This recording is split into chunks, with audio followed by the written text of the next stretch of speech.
हरे कृष्णा। हरे कृष्णा महाराज जी।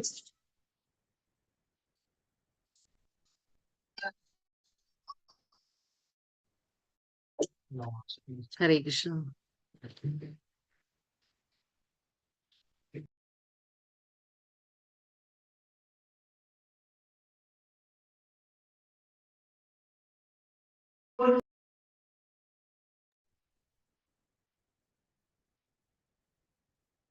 हरे कृष्णा। ओम अज्ञानतिमिरान्धस्य ज्ञानाञ्जनशलाकया चक्षुरुन्मिलितं येन तस्मै श्रीगुरवे नमः। श्रीचैतन्यमनोभीष्टं स्थापितं येन भूतले स्वयं रूप कदा मह्यं ददाति स्वपदान्तिकं। वन्देऽहं श्रीगुरो श्रीयुतपदकमलं श्रीगुरून् वैष्णवांश्च श्रीरूपं साग्रजातं तं सजीवं साद्वैतं सावधूतं परिजनसहितं कृष्णचैतन्यदेवं श्रीराधा कृष्णपादान् सहगणा ललिता श्रीविशाखान्वितांश्च। हे कृष्णा करुणा सिन्धु दीनबन्धो जगत्पते गोपेश गोपिका कान्त राधा कान्त नमोऽस्तुते। तप्तकाञ्चन गौराङ्गी राधे वृन्दावनेश्वरी वृषभानुसुते देवी प्रणमामि हरिप्रिये। वाञ्छकल्पतरुभ्यश्च कृपा सिन्धुभ्य एव च पतितानां पावनेभ्यो वैष्णवेभ्यो नमो नमः। नमो विष्णुपादाय कृष्णपृष्ठाय भूतले श्रीमते भक्तिवेदान्त स्वामिन् इति नामिने। नमस्ते सारस्वते देवे गौरवाणी प्रचारिणे निर्विशेष शून्यवादी पाश्चात्यदेशतारिणे। जयो श्रीकृष्ण चैतन्य प्रभु नित्यानन्द श्री अद्वैत गदाधरा श्रीवासादि गौरभक्तवृन्द। हरे कृष्णा कृष्ण कृष्ण हरे हरे ഹരേ രാമ രാമ രാമ ഹരേ ഹരേ. ഹരേ കൃഷ്ണ. എല്ലാവർക്കും ശിശി രാധാഗോവിന്ദ ഇസ്കോൺ മംഗളൂരിന്റെ ലെവൽ 2 അധ്യായത്തിലേക്ക് സ്വാഗതം. हरे कृष्णा। ഹരേ കൃഷ്ണ. ഇന്ന് അധ്യായം 11. അപ്പൊ നമ്മൾ ഇന്നലെ എന്താ മനസ്സിലാക്കിയത്? അധ്യായം 10 എന്ത് മനസ്സിലായി? നമുക്ക് ഭഗവാന്റെ വിഭൂതികളെ കുറിച്ച് നമ്മൾ മനസ്സിലാക്കി, ഭഗവാന്റെ വിഭൂതികൾ. അപ്പൊ ഇന്ന് ഭഗവാന്റെ വിശ്വരൂപം കാണിച്ചു കൊടുക്കുകയാണ്. അപ്പൊ എന്താണ് ഈ വിശ്വരൂപം? വിശ്വരൂപം അല്ലെങ്കിൽ വിരാട് രൂപം എന്ന് പറയും. അപ്പൊ വിശ്വരൂപം നമ്മൾ 8ാമത്തെ അധ്യായത്തിൽ നോക്കി. അർജുനൻ 8 ചോദ്യങ്ങൾ ചോദിച്ചു അല്ലെ? ബ്രഹ്മം എന്താണെന്ന്, അധ്യാത്മ എന്താ, പിന്നെ അതിഭൂതം എന്താ, അതിദൈവം എന്താ. അപ്പൊ ആ അതിദൈവം എന്താന്ന് അർജുനൻ ചോദിച്ചു. അതിദൈവം എന്താണ്? ഭഗവാന്റെ, അതായത് സൂര്യൻ, ചന്ദ്രൻ, വരുണൻ, എല്ലാ ദേവന്മാരെ ഉൾക്കൊള്ളുന്ന ആ രൂപത്തെ, വിശ്വരൂപത്തെയാണ് ദൈവം എന്ന് വിളിക്കുന്നത്. അപ്പൊ ഇന്ന് ഈ അധ്യായത്തിൽ ഭഗവാൻ കാണിച്ചു കൊടുക്കണം ആ വിശ്വരൂപം, ആ അതിദൈവം, അത് കാണിച്ചു കൊടുക്കണം. അതായത് എങ്ങനെ? അപ്പം ഇതിൽ നിന്ന് നമുക്ക് എന്താ മനസ്സിലാവുന്നതെന്ന് വെച്ചാല് എല്ലാ ദേവന്മാർക്കും എല്ലാ ദേവിമാർക്കും ആരാണ് ഉറവിടം? ഭഗവാൻ തന്നെയാണ്. ഭഗവാനാണ് ഉത്ഭവ സ്ഥാനം. അപ്പൊ എല്ലാവർക്കും, അപ്പൊ ഈ വിശ്വരൂപം അല്ലെങ്കിൽ വിരാട് രൂപം ഭഗവാൻ കാണിച്ചു കൊടുക്കുകയാണ് അർജുനന്. അപ്പോ ഇതിൽ നിന്ന് നമുക്കൊന്ന് മനസ്സിലാവും, ഭഗവാൻ എന്താണ്? അവതാരി ആണ്. ഭഗവാൻ അവതാരമല്ല. ഭഗവാൻ ഒരു അവതാരമല്ല, ഭഗവാൻ അവതാരിയാണ്. അവതാരി എന്ന് പറഞ്ഞാൽ മറ്റുള്ള എല്ലാത്തിനും ഒരു സ്രോതസ്, ഉറവിടം. ഭഗവാൻ അവതാരമല്ല എന്ന് നമുക്ക് മനസ്സിലാക്കാം. ഓം നമോ ഭഗവതേ വാസുദേവായ. ഇവിടെ ആദ്യത്തെ ശ്ലോകം അർജുനൻ പറയാണ്. അർജുന ഉവാച മദനുഗ്രഹായ പരമം ഗുഹ്യം അധ്യാത്മസംഗീതം യത്വയോക്തം വചസ്തേന മോഹോയം വിഗതോ മമ. അർജുനൻ പറഞ്ഞു, പരമഗുഹ്യങ്ങളായ ആധ്യാത്മിക വിഷയങ്ങളെ കുറിച്ച് അങ്ങ് എനിക്ക് ദയാപൂർവം നൽകിയ ഉപദേശങ്ങൾ കേട്ടതിനാൽ എന്റെ വ്യാമോഹങ്ങൾ ഇപ്പോൾ തീർന്നിരിക്കുകയാണ്. അപ്പൊ ഭഗവാനോട് അർജുനൻ പറയണം, അതായത് ഭഗവാൻ ഇപ്പോ 10ാമത്തെ അധ്യായത്തിൽ നമ്മൾ എന്ത് കണ്ടു? എല്ലാ എന്താ പറയാ, ആ വിഭൂതികളെ കുറിച്ച് പറഞ്ഞു കൊടുത്തു. എന്തെല്ലാം കാണുമ്പോൾ നമുക്ക് ഭഗവാനെ ഓർക്കാൻ പറ്റൂലേ? ഭഗവാനെ എന്തെല്ലാം ഭഗവാനെ പ്രതിനിധീകരിക്കുന്നു എന്നൊക്കെ ഭഗവാൻ പറഞ്ഞു കൊടുത്തു. അപ്പൊ അർജുനൻ പറയാണ്, ഇങ്ങനെ ഗുഹ്യമായ, പരമഗുഹ്യമായ ഈ ആധ്യാത്മിക വിഷയങ്ങളെ കുറിച്ചൊക്കെ എനിക്ക് ഭഗവാന്റെ കരുണ മൂലം, അല്ലെ? ഭഗവാൻ എല്ലാവർക്കും ഒന്നും പറഞ്ഞു കൊടുക്കില്ല അല്ലെ?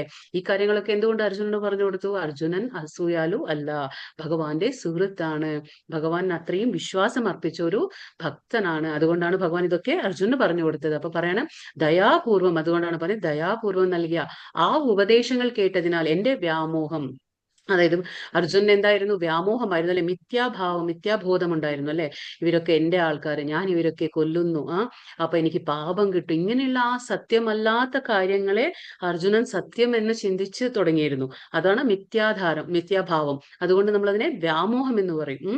അങ്ങനെയുള്ള ആ മിഥ്യാഭാവം മാറിക്കിട്ടി ആർക്ക്? അർജുനൻ. അപ്പൊ പറയണേ, ഇപ്പോൾ അതൊക്കെ തീർന്നിരിക്കുന്നു. അർജുനൻ പറയണേ, അതൊക്കെ തീർന്നു. ഭാവാർത്ഥം എന്താ പറയുന്നത്? കൃഷ്ണൻ തന്നെയാണ് സർവ്വ കാരണങ്ങൾക്കും കാരണമെന്നും പരമാത്മരൂപേണ അദ്ദേഹം എല്ലാവരുടെയും ഹൃദയത്തിൽ കുടികൊള്ളുന്നുണ്ടെന്നും അർജുനന് വിശ്വാസം ഉറച്ചു കഴിഞ്ഞു. അപ്പൊ അർജുനന്റെ സുഹൃത്താണ് കൃഷ്ണൻ. പക്ഷെ നമുക്കറിയാം, ഉപദേശം തുടങ്ങിയപ്പോ ബന്ധം എന്തായി മാറി? അത് സുഹൃത്ത് ബന്ധം മാറിയിട്ട് ഗുരു ശിഷ്യ ബന്ധത്തിലേക്കായി. അപ്പൊ അർജുനന് മനസ്സിലാവാണ്, എല്ലാം ബോധ്യപ്പെട്ടു, വിശ്വാസം ഉറപ്പിക്കാണ്. വിശ്വാസം ഇല്ലാതല്ല, അർജുനന് വിശ്വാസം നേരത്തെ ഉണ്ട്, പക്ഷെ എങ്കിലും അത് ഒന്നും കൂടി ഉറച്ച വിശ്വാസമായി മാറാണ്. അതായത് ഭഗവാൻ തന്നെയാണ് കാരണം. നമ്മൾ ബ്രഹ്മസംഹിതയിൽ ബ്രഹ്മാവ് പോലും പറയുന്നുണ്ടല്ലോ, ഈശ്വര പരമകൃഷ്ണ സച്ചിദാനന്ദ വിഗ്രഹ അനാദിരാദിർ ഗോവിന്ദ സർവകാരണം, എല്ലാ കാരണങ്ങൾക്കും കാരണഭൂതനാണ് ശ്രീകൃഷ്ണ ഭഗവാൻ. അതേപോലെ പരമാത്മാ രൂപത്തിൽ എന്താണ്? എല്ലാവരുടെ ഹൃദയത്തിലും ഭഗവാൻ കുടികൊള്ളുന്നു എന്ന് മനസ്സിലാക്കി. ഇപ്പൊ രണ്ടാമത്തെ ശ്ലോകത്തിൽ ഭവാപ്യയൗ ഹി ഭൂതാനാം ശ്രുതൗ വിസ്തരശോ മയാ ത്വത്തഃ കമലപത്രാക്ഷ മഹാത്മ്യാമപി ചാവ്യയം. അല്ലയോ കമലാക്ഷ, ജീവജാലങ്ങളുടെ ഉദയാസ്തമയങ്ങളെ കുറിച്ച് വിശദമായി ഞാൻ അങ്ങയിൽ നിന്ന് കേട്ടുകഴിഞ്ഞു. അപ്പൊ ഇവിടെ കമലാക്ഷ എന്ന് വിളിക്കുന്നുണ്ട് അർജുനൻ. എന്താണ്? കൃഷ്ണനെ കമലാക്ഷ. കമലാക്ഷ എന്ന് പറഞ്ഞ കമല എന്ന് പറഞ്ഞ താമരപ്പൂ, അക്ഷി എന്ന് പറഞ്ഞ കണ്ണ്. അതായത് താമരപ്പൂവിന്റെ ഇതളുകളെ പോലുള്ള കണ്ണുള്ളവനെ എന്ന്. അതാണ് കമലാക്ഷ എന്ന് അർജുനൻ വിളിക്കുന്നത്. അങ്ങയുടെ വർണ്ണിച്ചു തീർക്കാനാവാത്ത വൈഭവങ്ങളെ ഞാൻ മനസ്സിലാക്കുകയും ചെയ്യുന്നു. അപ്പൊ ഭഗവാൻ എല്ലാ വൈഭവങ്ങളെ കുറിച്ച് പറഞ്ഞു കൊടുത്തു, വിഭൂതികളെ കുറിച്ച് പറഞ്ഞു കൊടുത്തല്ലേ. അപ്പൊ അതൊക്കെ ഞാൻ മനസ്സിലാക്കാണ്. എന്താണ്? ജീവജാലങ്ങളുടെ ഉദയാസ്തമയങ്ങളെ കുറിച്ച് വിശദമായി ഞാൻ അങ്ങയിൽ നിന്ന് കേട്ടു അല്ലെ. എന്താണ് സൃഷ്ടി, എങ്ങനെയാണ് സംഭവിക്കുക, സൃഷ്ടി പ്രളയം എങ്ങനെയാണ്, എല്ലാത്തിനും കാരണമാരാണ്? ഭഗവാൻ തന്നെ. പരിപാലിക്കുന്നതും സൃഷ്ടിക്കുന്നതും അതിനെ സംഹരിക്കുന്നതും ഒക്കെ ആരാണ്? ഭഗവാൻ തന്നെയാണ്. അതൊക്കെ ഇപ്പൊ അർജുനൻ മനസ്സിലാക്കി കഴിഞ്ഞു. അതാണ് ഭഗവാനോട് അർജുനൻ പറയുന്നത്, ഞാൻ എല്ലാം ഇപ്പൊ മനസ്സിലാക്കി കഴിഞ്ഞു എന്ന്. ഏവമേതദ് യഥാർത്ഥ ത്വമാത്മാനം പരമേശ്വര ദൃഷ്ടുമിച്ഛാമി തേ രൂപം ഐശ്വരം പുരുഷോത്തമ. ഹേ പുരുഷോത്തമ, ഹേ പരമ്പൊരുളെ, അങ്ങ് തന്നെ സ്വയം വിവരിച്ചതുപോലെയുള്ള അവിടുത്തെ യഥാർത്ഥമായ സ്ഥിതിയിൽ ഞാൻ അങ്ങയെ എന്റെ മുന്നിൽ കാണുന്നുവെങ്കിലും ഈ വിശ്വാവിശ്വാരത്തിലെങ്ങും അങ്ങ് എന്താ പറയാ, ഉൾചേർന്ന് നിൽക്കുന്നത് എങ്ങനെയാണ് എന്ന് കാണാൻ എനിക്ക് ആഗ്രഹമുണ്ട്. അങ്ങയുടെ ആ രൂപം എനിക്ക് കാണണം. അപ്പൊ ഇവിടെ അർജുനൻ ഭഗവാന്റെ, അതായത് നമ്മൾ പറഞ്ഞില്ലേ, ഈശ്വരൂപം എന്ന് പറഞ്ഞാൽ എന്താണ്? ഭഗവാൻ ഭൗതിക പ്രപഞ്ചത്തിൽ എങ്ങനെയാണ് ഇതെല്ലാം ഭഗവാനിൽ നിറഞ്ഞു നിൽക്കുന്നത് എന്ന് കാണാൻ ആഗ്രഹിക്കുകയാണ്. ആർക്ക്? അർജുനൻ ആഗ്രഹം വരാണ്. ഇപ്പൊ ആ വിശ്വാവിഷ്കാരങ്ങളിൽ എങ്ങും അങ്ങ് എങ്ങനെയാണ് ഉൾച്ചേർന്ന് നിൽക്കുന്നത് എന്ന് എനിക്കിപ്പോ കാണണം എന്ന് ആഗ്രഹമുണ്ടെന്ന് അർജുനൻ പറയാണ്. അപ്പൊ ഈ അർജുനൻ ഇവിടെ ആഗ്രഹിക്കുന്നത് എന്തുകൊണ്ടാണ്? അത് അർജുനന് ബോധ്യമുണ്ട്. ഭഗവാന്റെ ശരിയായ സ്വരൂപം എന്താണ്? ഈ ഇരു കൈകളായിട്ട്, അതായത് ദ്വിഭുജാധാരിയായിട്ടുള്ള ശ്യാമസുന്ദര രൂപമാണ് ഭഗവാന്റെ യഥാർത്ഥമായ സ്ഥിതി. അതാണ് പറഞ്ഞത്, അവിടുത്തെ യഥാർത്ഥമായ സ്ഥിതിയിൽ ഞാനിപ്പോ അങ്ങയെ കാണുന്നു, എന്റെ കൺമുമ്പിൽ കാണുന്നു. പക്ഷെ എങ്കിലും എനിക്ക് ആ ഒരു ആഗ്രഹമുണ്ട്. അതായത് ഈ ഭഗവാൻ എങ്ങനെയാണ് ഈ പ്രപഞ്ചാവിഷ്കാരത്തിൽ എങ്ങും നിറഞ്ഞു നിൽക്കുന്നത് എന്ന് കാണണമെന്ന് ആഗ്രഹമുണ്ട്. എന്നിപ്പോ ആഗ്രഹം പ്രകടിപ്പിക്കുകയാണ് ആര്? അർജുനൻ. ഭഗവാൻ കൃഷ്ണന്റെ രൂപത്തിൽ ഭഗവാനെ കൃഷ്ണന്റെ രൂപത്തിൽ കാണുന്നതിൽ സംതൃപ്തനാണ് അർജുനൻ എന്നും വിശ്വരൂപം ദർശിക്കണം എന്ന് വിശേഷിച്ച ഒരു ആഗ്രഹം ഇല്ലെന്നും അദ്ദേഹത്തിന് അറിയാം. ആർക്കറിയാം? ഭഗവാനറിയാം. അതായത് അർജുനന് നല്ലതുപോലെ അറിയാം, ഭഗവാൻ ഈ ഇരു കൈകളോട് കൂടി കാണാനാണ് അർജുനന് ആഗ്രഹം. പക്ഷെ എങ്കിലും ഈ വിശ്വരൂപം ഭഗവാൻ അർജുനൻ ആഗ്രഹിക്കുന്നത് അർജുനന് വേണ്ടിയല്ല, ഇല്ലെന്നും അദ്ദേഹത്തിന് അറിയാം. എന്നാൽ മറ്റുള്ളവർക്കും വിശ്വാസം ഉളവാക്കാൻ വേണ്ടി അർജുനൻ തന്റെ രൂപം ദർശിക്കാൻ ആഗ്രഹിക്കുന്നു എന്ന് ഭഗവാൻ കൃഷ്ണന് മനസ്സിലാകുന്നു. അതായത് ഇപ്പോ അർജുനന് ഭഗവാനെ ഇരു കൈകളോടുകൂടി കാണാൻ തന്നെയാണ് ഇഷ്ടം. പക്ഷെ ഈ വിശ്വരൂപം അർജുനൻ എന്തുകൊണ്ടാണ് ഭഗവാനോട് കാണിക്കാൻ പറയുന്നത്? അർജുനന് വേണ്ടിയിട്ടല്ല.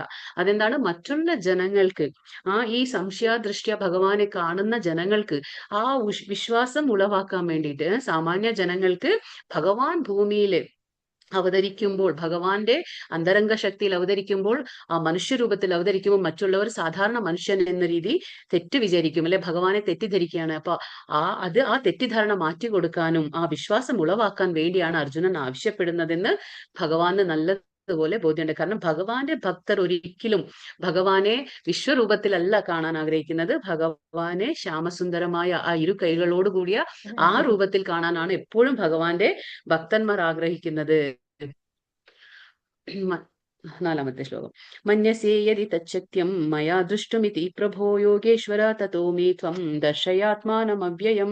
ഇവിടെ പ്രഭോ, അങ്ങയുടെ വിശ്വരൂപം കാണുവാനുള്ള കരുത്ത് എനിക്കുണ്ടെന്ന് അങ്ങ് കരുതുന്നുവെങ്കിൽ, അല്ലയോ സർവയോഗേശ്വര, ദയവായി ആ നിസ്സീമ ഐശ്വര്യ രൂപം എനിക്ക് കാണിച്ചു തരണമേ. അപ്പൊ നമുക്കിതിൽ മനസ്സിലാക്കാൻ പറ്റും, ഭഗവാന്റെ വിശ്വരൂപം കാണാനൊന്നും നമ്മുടെ ഈ ഭൗതികമായിട്ടുള്ള ഇന്ദ്രിയങ്ങൾ കൊണ്ട് കഴിയില്ല. അതാണ് അർജുനൻ ഇവിടെ പറയുന്നത്. ആ ഒരു കരുത്ത്, ധൈര്യം വേണം. അതിനെ കാണണമെങ്കിൽ നമുക്കൊരു ധൈര്യം വേണം. അതാണ് പറയുന്നത്. ഈ ചർമ്മ ചക്ഷുസ്, നമ്മുടെ ചക്ഷു എന്ന് പറഞ്ഞ കണ്ണ്, നേത്രങ്ങൾ. അപ്പൊ നമ്മുടെ കണ്ണ് എങ്ങനത്താണ്? ചർമ്മ ചക്ഷുസ് എന്ന് പറയും. അതായത് സാധാരണ ഭൗതികമായ ഇന്ദ്രിയങ്ങള്. ഇതിനൊരു പരിമിതിയുണ്ട്. അതിലപ്പുറം ഇതിന് കാണാൻ കഴിയില്ല. നമുക്കറിയാലോ, സൂക്ഷ്മമായതും വിദൂരത്തുള്ളതും ഒന്നും നമുക്ക് കാണാൻ കഴിയില്ല. സൂക്ഷ്മമായത് കാണണമെങ്കിൽ നമുക്ക് മൈക്രോസ്കോപ്പ് വേണം. വിദൂരത്തുള്ളത് കാണണമെങ്കിൽ നമുക്ക് ടെലിസ്കോപ്പ് വേണം. അപ്പൊ നമ്മുടെ കണ്ണുകൾക്ക് ഒരു പരിമിതി ഉണ്ട് അല്ലെ. നമ്മൾ 4 ദോഷങ്ങൾ ഇന്നലെ പറഞ്ഞു. എന്താണ്? അപക്വമായ ഇന്ദ്രിയങ്ങൾ. നമ്മുടെ ഇന്ദ്രിയങ്ങൾ എന്താണ്? അപക്വമായ, ഇംപെർഫെക്റ്റ് എന്ന് പറയും. അപക്വമായ ഇന്ദ്രിയങ്ങളാണ് നമുക്കുള്ളത്. അപ്പൊ അതുകൊണ്ട് നമുക്ക് പരിമിതിയുണ്ട്. അപ്പൊ ഇവിടെ അർജുനൻ എന്താ പറയുന്നത്? അത് കാണാൻ, ആ വിശ്വരൂപം കാണാൻ എനിക്കൊരു കരുത്ത് ഉണ്ടെന്ന് ഭഗവാൻ കരുതുകയാണെങ്കിൽ, അങ്ങനെയാണെങ്കിൽ സർവേശ്വര, ആ ഒരു നിസ്സീമമായ ഐശ്വര്യ രൂപം എനിക്കൊന്ന് കാണിച്ചു തരണമേ എന്ന് അർജുനൻ ചോദിക്കാണ്. ശ്രീകൃഷ്ണനെ ഭൗതിക ഇന്ദ്രിയങ്ങൾ കൊണ്ട് ഗ്രഹിക്കാൻ സാധിക്കില്ല. അപ്രമേയനായ കൃഷ്ണൻ കനിഞ്ഞു വെളിപ്പെടുത്തുമ്പോൾ മാത്രമാണ് ദർശനം സാധിക്കുള്ളൂ. അപ്പൊ ഭഗവാന്റെ ആ ദർശനം നമുക്ക് ലഭിക്കണമെങ്കിൽ അത് ഭഗവാൻ തന്നെ വിചാരിക്കണം, ഭഗവാൻ കനിയണം. അതുകൊണ്ടാണ് ദയാപൂർവം എന്ന് പറഞ്ഞത് അർജുനൻ. ഭഗവാന്റെ ദയ, അതൊക്കെ ഭഗവാന്റെ അനുഗ്രഹമാണ്, ഭഗവാന്റെ അനുകമ്പയാണ്. അല്ലാതെ നമ്മൾ വിചാരിച്ചുകൊണ്ടൊന്നും നമുക്ക് ഭഗവാനെ കാണാൻ കഴിയില്ല. അപ്പൊ ആ ദർശനം, അപ്പോൾ മാത്രമേ ആ ദർശനം സിദ്ധിക്കുള്ളൂ. ആത്മാർപ്പണത്തോടെ, ഭക്തിയോടെ സേവിക്കുന്നവർക്കേ കൃഷ്ണ ദർശനം സാധ്യമാകുള്ളൂ. അതാണ് നമ്മൾ പറഞ്ഞ വിശ്വാസം ഉണ്ടായിരിക്കണം ഭഗവാന്റെ കാര്യത്തിൽ. ഭഗവാന്റെ ദർശനം നമുക്ക് വേണമെങ്കിൽ, അല്ലെങ്കിൽ ആത്മീയമായ കാര്യങ്ങൾ നമ്മൾ അനുഭവിച്ചറിയണമെങ്കിൽ ഭഗവാനിലെ വിശ്വാസം ഉണ്ടായിരിക്കണം, ഭഗവാനോട് സ്നേഹം ഉണ്ടായിരിക്കണം, ആ ഭക്തിയുടെ സേവനം നമ്മൾ അനുഷ്ഠിച്ചുകൊണ്ടേയിരിക്കണം. അപ്പോൾ മാത്രമാണ് ഭഗവാന്റെ ഈ ദർശനമൊക്കെ നമുക്ക് ലഭിക്കാൻ സാധിക്കുള്ളൂ. ശ്രീഭഗവാനുവാച പശ്യ മേ പാർത്ഥരൂപാണി ശതശോതസഹസ്രശഃ നാനാവിധാനി ദിവ്യാനി നാനാവർണാകൃതീനി ച. ഇവിടെ എന്താ പറഞ്ഞ? പരമദിവ്യോത്തമ പുരുഷൻ പറഞ്ഞു, പ്രിയപ്പെട്ട അർജുന, പല വർണ്ണങ്ങളിലും പല ആകൃതികളിലും ഉള്ള എന്റെ 1000 ദിവ്യരൂപങ്ങൾ നീ കണ്ടുകൊള്ളൂ. ഇപ്പൊ ഭഗവാൻ കാണിച്ചു കൊടുക്കാൻ പോവാണ്. ഭഗവാന്റെ ആ വിശ്വരൂപ ദർശനം കൊടുക്കാൻ പോവാണ് അർജുനന്. അപ്പൊ ഈ വിശ്വരൂപ ദർശനത്തിന്റെ പ്രത്യേകത എന്താണെന്ന് പറഞ്ഞാല്, മറ്റുള്ള ഭഗവാന്റെ അവതാരങ്ങൾ എന്താണ്? മത്സ്യാവതാരമായിക്കോട്ടെ, നരസിംഹാവതാരം, ശ്രീരാമാവതാരം, പിന്നെന്താ പറയാ, കൂർമ്മ, ഇങ്ങനെയുള്ള അവതാരങ്ങളെല്ലാം എന്താണ്? അത് ശാശ്വതമായതാണ്, സ്ഥിരമായതാണ്. അതിനൊക്കെ ഓരോ ധാമങ്ങളുണ്ട്. വൈകുണ്ഠ ലോകത്തില് എല്ലാ അവതാരങ്ങൾക്കും ഓരോ പ്രത്യേകമായിട്ടുള്ള ധാമങ്ങളുണ്ട്. അതൊക്കെ പെർമനന്റ്, അതായത് ശാശ്വതമായ ധാമങ്ങളിലാണ്, ശാശ്വതമായ അവതാരങ്ങളാണ്. പക്ഷേ ഈ വിശ്വരൂപം അതെന്താണ്? അത് സ്ഥിരമായതല്ല. കാരണം ഇത് അർജുനൻ ആവശ്യപ്പെട്ടത് കൊണ്ട് മാത്രം ഭഗവാൻ കാണിച്ചു കൊടുക്കാണ്. അതുകൊണ്ട് ഈ പ്രത്യേകത എന്ന് പറഞ്ഞാൽ വിശ്വരൂപം സ്ഥിരമായതല്ല.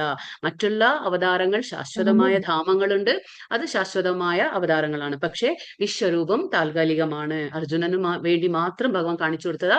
പിന്നെ എന്താന്ന് വെച്ചാല്, ഇനി കലിയുഗത്തിൽ, ഭാവിയിൽ ജനങ്ങളെല്ലാം എന്ത് ചെയ്യും? ഞാൻ അവതാര പുരുഷൻ എന്ന് പറഞ്ഞ് അവകാശപ്പെടുമ്പോൾ അവർക്കൊരു മാനദണ്ഡമായി, അവർക്കൊരു യാഡ് സ്റ്റിക്ക് എന്ന് നമ്മൾ പറയും. അപ്പൊ അവർക്കൊരു മാനദണ്ഡമായി ഭഗവാൻ ഈ അവതാരം കാണിച്ചു കൊടുക്കാണ്. അതായത് ഭാവിയിലെ ആൾക്കാർക്ക് അവർ അവതാര പുരുഷനാണെങ്കിൽ ഈ വിശ്വരൂപം അവരെ കൊണ്ട് കാണിക്കാൻ കഴിയില്ല. അതാണ്, ഇത് ഭഗവാന് മാത്രമേ സാധിക്കൂ എന്നുള്ളത് അത് കാണിച്ചു കൊടുക്കാനും കൂടിയാണ് ഭഗവാൻ ഈ വിശ്വരൂപം കാണിച്ചു. അപ്പോ വിശ്വരൂപം താൽക്കാലികമാണ്, സ്ഥിരമായതല്ല, ശാശ്വതമായതല്ല എന്ന് നമ്മൾ മനസ്സിലാക്കണം.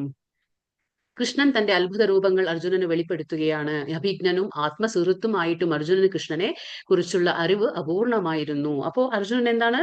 അഭിജ്ഞനാണ്. അഭിജ്ഞൻ എന്ന് പറഞ്ഞാൽ എല്ലാം അറിവുള്ളത്, എല്ലാം അറിവുള്ളവനെ നമ്മൾ അഭിജ്ഞൻ എന്ന് പറയും. അപ്പൊ അഭിജ്ഞനായിട്ട് പോലും ആത്മസുഹൃത്താണ് ആര്? കൃഷ്ണൻ.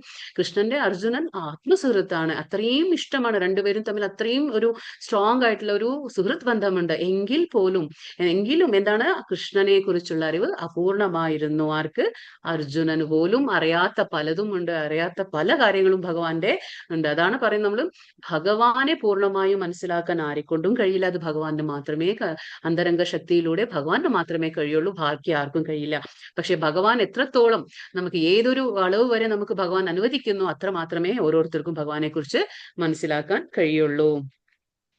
പശ്യ ആദിത്യാൻ വസൂൻ രുദ്രാൻ അശ്വിനോ മരുതസ്തഥാ ബഹൂന്യ ദൃഷ്ടപൂർവാണി പശ്ചാശ്ചര്യാണി ഭാരത.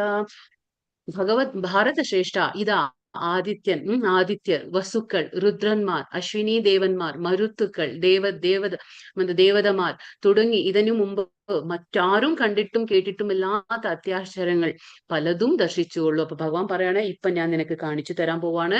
ആ ഭരതശ്രേഷ്ഠ, ഭരതകുലത്തിൽ ജനിച്ചവനെ ഇപ്പൊ നീ കണ്ടുകൊള്ളൂ. അതായത് ഞാൻ 12 ആദിത്യന്മാരുണ്ട്, വസുക്കളുണ്ട്, 11 രുദ്രന്മാരുണ്ട്, രണ്ട് അശ്വിനി ദേവന്മാരുണ്ട്, മരുത്തുക്കളുണ്ട്, പിന്നെ ദേവതമാർ, ഇങ്ങനെ തുടങ്ങി എല്ലാവരെയും ഉൾക്കൊള്ളുന്ന ആ ഒരു മുമ്പാരും കേട്ടില്ലാത്ത കണ്ടിട്ടില്ലാത്ത ആശ്ചര്യകരമായിട്ടുള്ള ആ അത്ഭുതവഹമായ ആ രൂപം ഞാനിപ്പോ കാണിച്ചു തരാണ്, കണ്ടുകൊള്ളൂ എന്ന് ഭഗവാൻ പറയാണ്. അർജുനൻ കൃഷ്ണന്റെ ആത്മസുഹൃത്തായി ആയിരുന്നുവെങ്കിലും ഭഗവാന്റെ എല്ലാ രൂപങ്ങളെ പറ്റിയും അവൻ അറിഞ്ഞിരുന്നില്ല. അതാണ് പറയുന്നത്, അർജുനൻ ആത്മസുഹൃത്തായിരുന്നു, അഭിജ്ഞനായിരുന്നു, എങ്കിലും പോലും ഭഗവാന്റെ എല്ലാ ആ ഒരു എന്താ പറയുക ആത്മസുഹൃത്തായിട്ട് പോലും ഭഗവാന്റെ എല്ലാ രൂപങ്ങളെ കുറിച്ചൊന്നും അറിവുണ്ടായിരുന്നില്ല അർജുനന്.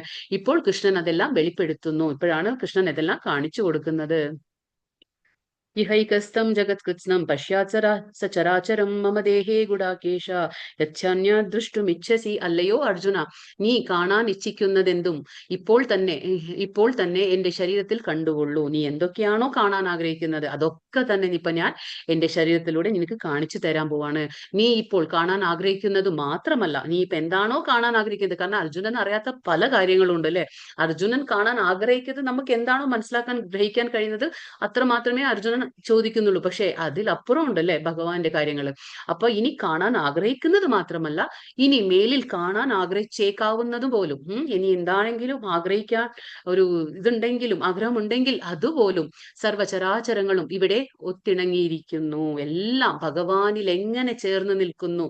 സർവചരാചരങ്ങളും ദേവന്മാരും ദേവിമാരും പിന്നെ സകല ഈ ഭൗതിക പ്രപഞ്ചത്തിൽ എന്തെല്ലാം കാണുന്നു, അതെങ്ങനെയാണ് ഈ ഭഗവാന്റെ ശരീരത്തില് എന്താ പറയാ ഇണങ്ങി ചേർന്നിരിക്കുന്നത് എന്നൊക്കെ കാണിച്ചു കൊടുക്കാണ് ഇപ്പോ ഭഗവാൻ. പ്രപഞ്ചം മുഴുവൻ ഒരുമിച്ച് കാണാൻ ആർക്കും തന്നെ സാധ്യമല്ല. എന്നാൽ അർജുനന് കഴിഞ്ഞതോ എന്നതോ ഭാവിയിൽ സംഭവിക്കാവുന്നതോ എന്തും ദർശിക്കാനുള്ള ഒരു കഴിവ് കൃഷ്ണനിൽ നിന്നും ലഭിച്ചിട്ടുണ്ട്. അപ്പോ മറ്റുള്ളവർക്ക് ഇപ്പൊ എന്താ പറയാ ഭഗവാന്റെ ഭക്തന്മാരല്ലാതെ, അല്ലാതെ ഭഗവാന്റെ സുഹൃത്തല്ലാതെ ആർക്കും തന്നെ ഇങ്ങനെയുള്ള കാര്യങ്ങളൊന്നും കാണാൻ കഴിയില്ല. പക്ഷെ ഈ അർജുനൻ ഇതൊക്കെ കാണാൻ കഴിയുന്നത് എന്താ പറയാ സംഭവിച്ചു കൊണ്ടിരിക്കുന്നത് എന്താണ്, ഭാവിയിൽ സംഭവിക്കാൻ പോകുന്നത് എന്താണ്, എല്ലാം ഭാവിയിൽ സംഭവിക്കുന്നത് പോലും ഭഗവാൻ കാണിച്ചു കൊടുക്കാണ് ഇപ്പോ. അപ്പൊ യുദ്ധം നടന്നിട്ടില്ല, പക്ഷെ യുദ്ധത്തിന് മുന്നേ ഉള്ള ഇതാണ് സന്ദർഭമാണിത്. പക്ഷെ എങ്കിലും ഇപ്പൊ ഭഗവാൻ ഭാവിയിൽ എന്തൊക്കെ സംഭവിക്കും എന്നുള്ളതും കൂടി കാണിച്ചു കൊടുക്കാൻ പോവാണ് അർജുനന്. നതു മാം ശക്യസേ ദൃഷ്ടുമനൈനൈവ സ്വചക്ഷുഷാ ദിവ്യം ദദാമി തേ ചക്ഷു പശ്യമേ യോഗമൈശ്വരം. പക്ഷെ നിന്റെ ഈ നേത്രങ്ങൾക്ക് ഞാൻ ദൃശ്യനാവില്ല, അതുകൊണ്ട് നിനക്ക് ഞാൻ ദിവ്യചക്ഷുസ് നൽകുന്നു. ആ ദിവ്യചക്ഷുസ് നൽകുന്നു, എന്റെ വിഭൂതികളെ യഥേഷ്ടം കണ്ടുകൊള്ളൂ. അപ്പൊ ഇവിടെ എന്താ പറയുന്നത് ഭഗവാൻ, അതായത് ശുദ്ധ ഭക്തന് കൃഷ്ണനെ ദ്വിഭുജ രൂപത്തിൽ കാണാനാണ് ഇഷ്ടം. അപ്പൊ തന്റെ വിശ്വരൂപം ദർശിക്കുന്നതിലേക്കായി ഭഗവാൻ അർജുനന് ദിവ്യചക്ഷുസ് നൽകി. ഇപ്പൊ എന്താ ഭക്തൻ എന്താണ്, ഭഗവാനെ 2 കൈകളോട് കൂടിയിട്ടുള്ള ആ ഭഗവാന്റെ ശ്യാമസുന്ദര രൂപമാണ് ഇഷ്ടം. പക്ഷെ ഇവിടെ ഭഗവാന്റെ വിശ്വരൂപം കാണണമെന്ന് ആഗ്രഹിച്ചത് കൊണ്ട് ഭഗവാൻ എന്താണ് ഇപ്പൊ അർജുനന് ദിവ്യചക്ഷുസ് കൊടുക്കുകയാണ്. ചക്ഷുസ് എന്ന് പറഞ്ഞാൽ നേത്രങ്ങൾ അല്ലെങ്കിൽ കണ്ണുകൾ കൊടുക്കാണ്. നേരത്തെ പ്രസ്താവിച്ചതുപോലെ അർജുനന് വിശ്വരൂപം കാണുവാൻ വലിയ താല്പര്യമില്ലെന്ന് അദ്ദേഹത്തിന് അറിയാമായിരുന്നു, കൃഷ്ണന് അറിയാമായിരുന്നു. അർജുനന് ഭഗവാന്റെ വിശ്വരൂപം കാണാൻ ആഗ്രഹിച്ചിട്ടല്ല അർജുനൻ കാണിക്കാൻ പറയുന്നത്, മറ്റുള്ളവർക്ക് ഭാവിയിൽ ഒരു മാനദണ്ഡമാക്കാനും മറ്റുള്ള ജനങ്ങൾക്ക് ആ വിശ്വാസം ഉളവാക്കാനും വേണ്ടിയാണ് ഈ അർജുനൻ ചോദിക്കുന്നത് എന്ന് ഭഗവാനറിയാം. പക്ഷെ ഈ നമ്മുടെ ഈ സാധാരണമായിട്ടുള്ള ചർമ്മ നേത്രങ്ങൾ കൊണ്ട് ഇത് കാണാൻ കഴിയില്ല. അതുകൊണ്ട് ഭഗവാൻ എന്ത് പറയുന്നു, ഞാൻ നിനക്ക് ദിവ്യചക്ഷുസ് നൽകാണ്. അപ്പൊ നമ്മുടെ ചക്ഷുസ് എന്ന് പറയുമ്പോൾ കണ്ണുകള് ചർമ്മചക്ഷുസ് ഉണ്ട്, ശാസ്ത്രചക്ഷുസ് ഉണ്ട്, ദിവ്യചക്ഷുസ് ഉണ്ട്, പ്രേമചക്ഷുസ്, ഇങ്ങനെ പലതും ഉണ്ട്. അപ്പൊ ചർമ്മ എന്ന് പറഞ്ഞാൽ നമ്മുടെ ഈ കാണുന്ന ഭൗതികമായിട്ടുള്ള നേത്രങ്ങൾ. ദിവ്യചക്ഷുസ് എന്ന് പറഞ്ഞാൽ ഇപ്പൊ ഭഗവാൻ അർജുനന് കൊടുക്കാൻ പോകുന്നത്, അതായത് ദിവ്യമായ കാര്യങ്ങൾ കാണാനുള്ള ആ ഒരു കഴിവ് ആ നേത്രങ്ങൾക്ക് ഉണ്ടാവും. അതേപോലെ ശാസ്ത്രചക്ഷുസ് എന്ന് പറയുമ്പോൾ ശാസ്ത്രങ്ങളിലൂടെ നമുക്ക് എന്താ ഭഗവാനെ എങ്ങനെ മനസ്സിലാക്കാൻ കഴിയും, നമ്മൾ ഗുരുക്കളിലൂടെ ശാസ്ത്രങ്ങളിലൂടെ എങ്ങനെയാണ് ഭഗവാനെ മനസ്സിലാക്കാൻ കഴിയുന്നത്, അത് ശാസ്ത്രചക്ഷുസ്. പിന്നെ പ്രേമചക്ഷുസ്, പ്രേമം കൊണ്ട് പ്രേമമായി എന്താ പറയുക, നമ്മൾ ഈ ബ്രഹ്മസംഹിതയില് ബ്രഹ്മാവ് പോലും പറയുന്നു, പ്രേമാഞ്ജന ചുരിത ഭക്തി വിലോചനേന സന്തഃ സദൈവ ഹൃദയേഷു വിലോകയന്തി യം ശ്യാമസുന്ദരം അചിന്യ ഗുണസ്വരൂപം ഗോവിന്ദമാദി പുരുഷം തമഹം ഭജാമി. അതായത് നമ്മുടെ ഈ കണ്ണുകൾക്ക് നമ്മൾ എന്താണ് കാജൽ, അതായത് നമ്മൾ എങ്ങനെ കൺമഷി എഴുതുന്നോ, കണ്ണ് എഴുതുന്നോ അതേപോലെ കണ്ണുകളിൽ പ്രേമാഞ്ജന, പ്രേമം കൊണ്ട് കണ്ണെഴുതിയ കണ്ണു വേണം നമുക്ക് ഭഗവാനെ ദർശിക്കാൻ. അതാണ് പ്രേമചക്ഷുസ്. ഇപ്പൊ ഭഗവാൻ കൊടുക്കുന്നത് ദിവ്യചക്ഷുസ്. നമുക്ക് ഈ എന്താ പറയാ അധ്യായങ്ങൾ തുടങ്ങിയപ്പോൾ നമുക്കൊരു കാര്യം അറിയാമായിരുന്നു അല്ലെ, ആർക്കാണ് നേരത്തെ ഭഗവാൻ എന്താ പറയാ ഒരാൾക്കും കൂടി ഈ ദിവ്യചക്ഷുസ് ലഭിച്ചിരുന്നു, ആർക്കാണത്? ആര് കൊടുത്തതാണ്? ആരാണ് കൊടുത്തത്? വ്യാസദേവൻ. കാരണം വ്യാസദേവനാണ് കൊടുത്തത്. കാരണം വ്യാസദേവന്റെ ശിഷ്യനായതുകൊണ്ട് അങ്ങനെ ഒരു ദിവ്യ ചക്ഷുസ് ആർക്കാണ്? സഞ്ജയന് കിട്ടിയിട്ടുണ്ട്. അപ്പൊ സഞ്ജയൻ കൊട്ടാരത്തിൽ ഇരുന്നു കൊണ്ട് തന്നെ ഈ കാര്യങ്ങളൊക്കെ കാണാണ്. വിശ്വരൂപത്തില് ഇവിടെ എന്താ യുദ്ധക്കളത്തിൽ എന്താ നടക്കുന്ന എല്ലാ കാര്യങ്ങളും ആര് കാണുന്നത്? സഞ്ജയൻ കാണാണ്. കണ്ടിട്ട് ഈ ധൃതരാഷ്ട്രർക്ക് വിവരിച്ചു കൊടുക്കാണ്. അപ്പൊ നമുക്ക് മനസ്സിലാക്കാം ദിവ്യ ചക്ഷുസ് കൊടുക്കാണ് ഭഗവാൻ.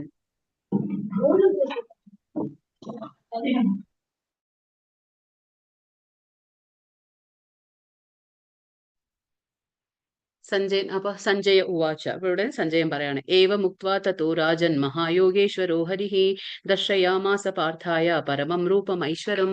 ഇവിടെ സഞ്ജയൻ പറഞ്ഞു, അല്ലയോ രാജാവേ, ഇങ്ങനെ പറഞ്ഞിട്ട് യോഗേശ്വരനായ കൃഷ്ണ ഭഗവാൻ തന്റെ ദിവ്യമായ വിശ്വരൂപം അർജുനന് പ്രത്യക്ഷപ്പെടുത്തി. അപ്പൊ ഇപ്പൊ അർജുനന് കാണിച്ചു കൊടുക്കാണ് ഭഗവാൻ. എന്താണ്? വിശ്വരൂപം കാണിച്ചു കൊടുക്കാണ്.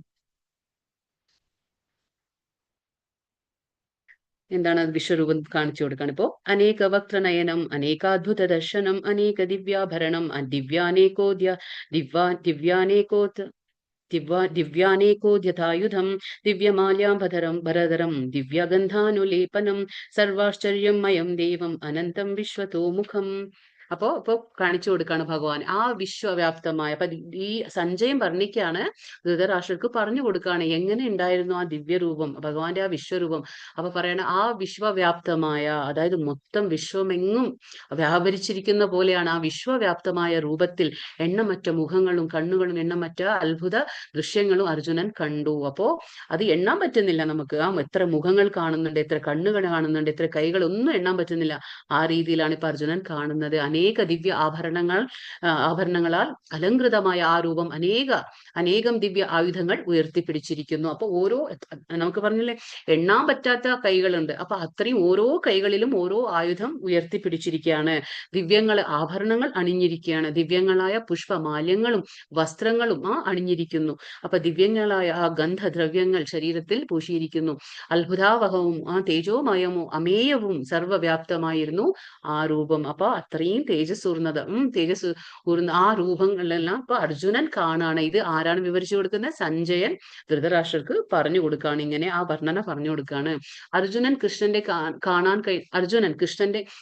കാണാൻ കഴിഞ്ഞത്, ഈ രൂപം കാണാൻ കഴിഞ്ഞത് കൃഷ്ണന്റെ കാരുണ്യവും മഹാപ്രഭാവവും കൊണ്ടാണ്. അപ്പൊ ഈ അർജുനൻ ഇത് കാണാൻ കാരണം എന്താണ്? ഭഗവാൻ ദിവ്യ ചക്ഷുസ് നൽകി. അതുകൊണ്ട് മാത്രമാണ് അർജുനന് ഈ വിശ്വവ്യാപ്തമായ ഭഗവാന്റെ വിശ്വരൂപം ഇപ്പൊ കാണാൻ കഴിയുന്നത്. ദിവി സൂര്യസഹസ്രസ്യ ഭവേദ്യുഗപദുത്ഥിതാ യദി ഭാസദൃശീ സ്യാദ് ഭാസസ്തസ്യ മഹാത്മനഃ. 1000 സൂര്യന്മാർ ഒരേ സമയം ഉദിക്കുകയാണെങ്കിൽ ഉളവാകുന്ന പ്രകാശത്തോട് തുല്യമായിരുന്നു ആ വിശ്വാത്മകമായ ഭഗവത് രൂപത്തിന്റെ പ്രഭാപൂരം. ഇത് സഞ്ജയൻ ധൃതരാഷ്ട്രർക്ക് പറഞ്ഞു കൊടുക്കാണ്. അതായത് കമ്പാരിഷൻ, തുലനം ചെയ്യാണ്. ഉപമ കൊടുത്തു പറയാണ്. എങ്ങനെയാണ് ഉപമ കൊടുക്കുന്നത്? 1000 സൂര്യന്മാർ ഒരേ സമയം ഉദിക്കുകയാണെങ്കിൽ എന്തായിരിക്കും? നമുക്കിപ്പോ ഒരു സൂര്യന്റെ തന്നെ നമുക്ക് സഹിക്കാൻ പറ്റില്ല ആ പ്രഭാപൂരം, അല്ലെ? അപ്പൊ പിന്നെ 1000 സൂര്യന്മാർ ഉദിച്ചു കഴിഞ്ഞാലത്തെ അവസ്ഥ എന്തായിരിക്കും? അതാണ് ഇപ്പൊ പറഞ്ഞു കൊടുക്കുന്നത്. അതിന് തുല്യമായിരുന്നു ആ വിശ്വരൂപമായ ആ വിശ്വരൂപത്തിന്റെ ആ പ്രഭാപൂരം എന്ന് ഇപ്പൊ സഞ്ജയൻ എന്താ പറയാ ധൃതരാഷ്ട്രർക്ക് പറഞ്ഞു കൊടുക്കാണ്. അർജുനൻ കണ്ടത് വിവരിക്കാൻ കഴിയാത്ത ദൃശ്യമായിരുന്നു. അത് നമുക്ക് വിവരിക്കാൻ കഴിയില്ല. അങ്ങനെ ഒരു ദൃശ്യമാണ് അർജുനൻ കണ്ടത്. സഞ്ജയൻ ധൃതരാഷ്ട്രന് മനസ്സിൽ വരയ്ക്കാൻ ശ്രമിക്കുകയാണ്. അപ്പൊ ധൃതരാഷ്ട്രർക്ക് കണ്ണില്ല. അപ്പൊ ധൃതരാഷ്ട്രക്ക് എങ്ങനെ കാണാൻ കഴിയും അല്ലെ? അപ്പൊ സഞ്ജയൻ എന്ത് പറയുന്നു, ആ ഇമാജിനേഷൻ അല്ലെ, അത് ഇങ്ങനെ മനസ്സിൽ കാണാണ് ധൃതരാഷ്ട്രർ. അപ്പൊ ഇതിങ്ങനെ ആ മനസ്സിലൊരു ചിത്രം, എന്താ പറയാ, ആ ഒരു വിശ്വരൂപത്തിന്റെ ചിത്രം ഇങ്ങനെ വരച്ചു കൊടുക്കുകയാണ് ആര്, ഈ സഞ്ജയൻ. ആ രീതിയിലാണ് വർണ്ണിച്ചു കൊടുക്കുന്നത്. വ്യാസന്റെ അനുഗ്രഹത്തിൽ സഞ്ജയന് രണഭൂമിയിൽ ഇല്ലെങ്കിലും അവിടെ നടക്കുന്നതെല്ലാം കാണാൻ കഴിയുന്നു. അപ്പൊ രണഭൂമിയിൽ സഞ്ജയനില്ല, പക്ഷേ ആ കൊട്ടാരത്തിൽ ഇരുന്നു കൊണ്ട് ധൃതരാഷ്ട്രർക്ക് എല്ലാം പറഞ്ഞു കൊടുക്കാൻ ഒരു കഴിവ് സഞ്ജയൻ ഉണ്ടായിരുന്നു, വ്യാസദേവരുടെ അനുഗ്രഹത്താൽ. അത് 1000 സൂര്യന്മാർ ഒരുമിച്ച് ഉദിക്കുന്ന അതുപോലെയാണ് അദ്ദേഹം വിവരിക്കുന്നത്. അപ്പോ നമുക്ക് ആ ഒരു സൂര്യനെ നമുക്ക് അറിയാം അല്ലെ, കണ്ണഞ്ചിപ്പിക്കുന്ന ഒരു പ്രഭാപൂരമായിരിക്കും സൂര്യന്റെ. അപ്പൊ 1000 സൂര്യന്മാർ ഉദിച്ചു കഴിഞ്ഞാൽ എന്താ അവസ്ഥ, അതാണിപ്പോ വർണ്ണിച്ചു കൊടുക്കുന്ന. അത്രേ ഒരു അധികമായിട്ടുള്ള ആ പ്രഭാപൂരമായിരുന്നു എന്ന് പറഞ്ഞു കൊടുക്കാണ്. തത്രൈകസ്ഥം ജഗത്കൃഷ്ണം പ്രവിഭക്തം അനേകഥാ അപശ്യദ്ദേവദേവസ്യ ശരീരേ പാണ്ഡവസ്തഥാ. വിശ്വാത്മകമായ ആ ഭഗവത് രൂപത്തിൽ അപരിമേയമായ പ്രപഞ്ചത്തിന്റെ നാനാവിഭാഗങ്ങളും ഒരേ സമയം അർജുനൻ കാണാൻ സാധിച്ചു. അപ്പൊ അർജുനൻ എന്താ കാണാൻ കഴിയുന്നത്, ആ വിശ്വവ്യാപ്തമായ ഭഗവത് രൂപത്തിൽ അപരിമേയമായ പ്രപഞ്ചത്തിന്റെ നാനാവിഭാഗങ്ങളും. അപ്പൊ അർജുനൻ ഭഗവാന്റെ മുന്നിലിരിക്കുന്നു തേരിൽ, പക്ഷെ എങ്കിലും ഒരേ സ്ഥലത്തിരുന്നു കൊണ്ട് തന്നെ പ്രപഞ്ചത്തിന്റെ നാനാവിഭാഗങ്ങളെ ഒരേ സമയം അവിടെ കാണാൻ കഴിയുന്നു. ആർക്ക്? അർജുനൻ. അല്ലാതെ നമുക്ക് ഇതൊക്കെ കാണാൻ സാധിക്കുമോ? സാധിക്കില്ല. പക്ഷെ ഇത് അങ്ങനെയാണ്. അപ്പൊ തത്ര എന്ന വാക്ക്, അർജുനനും കൃഷ്ണനും തേരിൽ ഇരിക്കുകയാണ്. അപ്പൊ അവര് വേറെ എവിടെയും പോയിട്ടില്ല, അവർ ഇരിക്കുന്ന സ്ഥലത്ത് ഇരിക്കുകയാണ് രണ്ടുപേരും. തത്ര, അവിടെ തേരിൽ ഇരിക്കുകയാണ് രണ്ടുപേരും. വിശ്വരൂപ ദർശനം ഉണ്ടായതെന്നത് വ്യക്തമാകുന്നു. അപ്പോ അർജുനന് മാത്രം കൃഷ്ണന് ദിവ്യദൃഷ്ടി നൽകി. അപ്പൊ ഇവിടെ എന്താണ്, അർജുനന് ഭഗവാൻ ദിവ്യദൃഷ്ടി നൽകി. അപ്പൊ ഇത് എവിടെ നടക്കുന്നത്? കുരുക്ഷേത്ര ഭൂമിയിലാണ് നടക്കുന്നത്. അവിടെ രണ്ടുപേരും രഥത്തിൽ ഇരിക്കുകയാണ്. അപ്പൊ എന്നിട്ട് ഇങ്ങനെയാണ് ഭഗവാൻ കാണിച്ചു കൊടുക്കുന്നത്. അപ്പൊ അനേകം പ്രപഞ്ചങ്ങൾ തേരിൽ ഇരുന്നു കൊണ്ട് തന്നെ അവർ കാണണം. അപ്പൊ അവര് ഓരോ സ്ഥലത്തേക്കൊന്നും പോയിട്ടില്ല, പക്ഷെ അവർ ഇരിക്കുന്ന സ്ഥലത്ത് തന്നെ ഇരുന്നു കൊണ്ട് എന്താ പറയാ, അനേക പ്രപഞ്ചങ്ങൾ ഒരേ സമയത്ത് അവർ തേരിൽ ഇരുന്നു കൊണ്ട് കാണാൻ അദ്ദേഹത്തിന് സാധിക്കുന്നു. ഇത് ഭഗവാന്റെ കരുണ മൂലമാണ് സാധിക്കുന്നത് അർജുനന് കാണാൻ. തതസ്സ വിസ്മയ വിഷ്ണു ഹൃഷ്ടരോമാ ധനഞ്ജയ പ്രണമ്യ ശിരസാ ദേവം കൃതാഞ്ജലിർ ഭാഷത. പിന്നെ അർജുനൻ പരിഭ്രാന്തനായി. ഇതൊക്കെ കണ്ടപ്പോ അർജുനൻ എന്താണ്, പരിഭ്രാന്തനായി, വിസ്മയാധീനനായി, വളരെ എന്താ പറയുക, ആശ്ചര്യത്തോടെ വളരെ വിസ്മയാവഹമായ ഈ ഒരു ഭഗവാന്റെ വിശ്വരൂപം കണ്ട് അർജുനൻ രോമാഞ്ചം പൂണ്ട്. അർജുനൻ രോമാഞ്ചം ഉണ്ടാവാണ്. കൃഷ്ണന്റെ മുന്നിൽ ശിരസ് കുനിച്ച് തൊഴുതുകൊണ്ട് ഇങ്ങനെ പറയുന്നു. അപ്പൊ ഇതൊക്കെ കണ്ടപ്പോ അർജുനൻ എന്താണ്, അർജുനന്റെ ഒരു സുഹൃത്തായിരുന്നു ആര്? കൃഷ്ണൻ അല്ലെ. സാധാരണ ഒരു രൂപത്തിൽ കളിച്ചും അങ്ങോട്ടും ഇങ്ങോട്ടും തമാശകളൊക്കെ പറഞ്ഞിരുന്ന ആൾക്കാരാണ് രണ്ടുപേരും. പക്ഷെ ഇങ്ങനെ ഇപ്പോ ഒരു സുഹൃത്ത് ഭാവത്തിൽ നിന്നും ഗുരുവിന്റെ സ്ഥാനത്താണ് കൃഷ്ണൻ നിൽക്കുന്നത്. പക്ഷെ ഇപ്പോ വിശ്വരൂപം കണ്ടതോടുകൂടി അർജുനൻ എന്താണ്, ആകെ രോമാഞ്ചം ഉണ്ടാകുകയാണ്. എന്നിട്ട് എന്താണ്, രണ്ട് കൈകളും കൂപ്പി അർജുനൻ തൊഴുതുകൊണ്ട് ഭഗവാനോട് ഇങ്ങനെ പറയാണ്. അപ്പൊ ദിവ്യദർശനം കിട്ടിയ ഉടനെ അർജുനന്റെയും കൃഷ്ണന്റെയും ആ ബന്ധത്തിൽ വലിയ മാറ്റമുണ്ടായി. അപ്പൊ ദിവ്യദർശനമായപ്പോൾ അതുവരെ കളിച്ചും ചിരിച്ചിരുന്ന ആ രണ്ടുപേരും സുഹൃത്തുക്കളാവുമ്പോ അങ്ങനെയാണല്ലോ. പക്ഷെ ഇപ്പൊ ബന്ധം മാറി. ഭഗവാന്റെ ആ ഒരു എന്താ പറയാ, ഭഗവാന്റെ ആ ഒരു അമിതമായ അപരിമയമായ ആ ശക്തി അത് കണ്ടുകൊണ്ട് ഇപ്പൊ അർജുനൻ എന്താണ്, ആ ബന്ധത്തിൽ ഒരു മാറ്റം വരാണ്. സുഹൃത് ബന്ധം മാറി.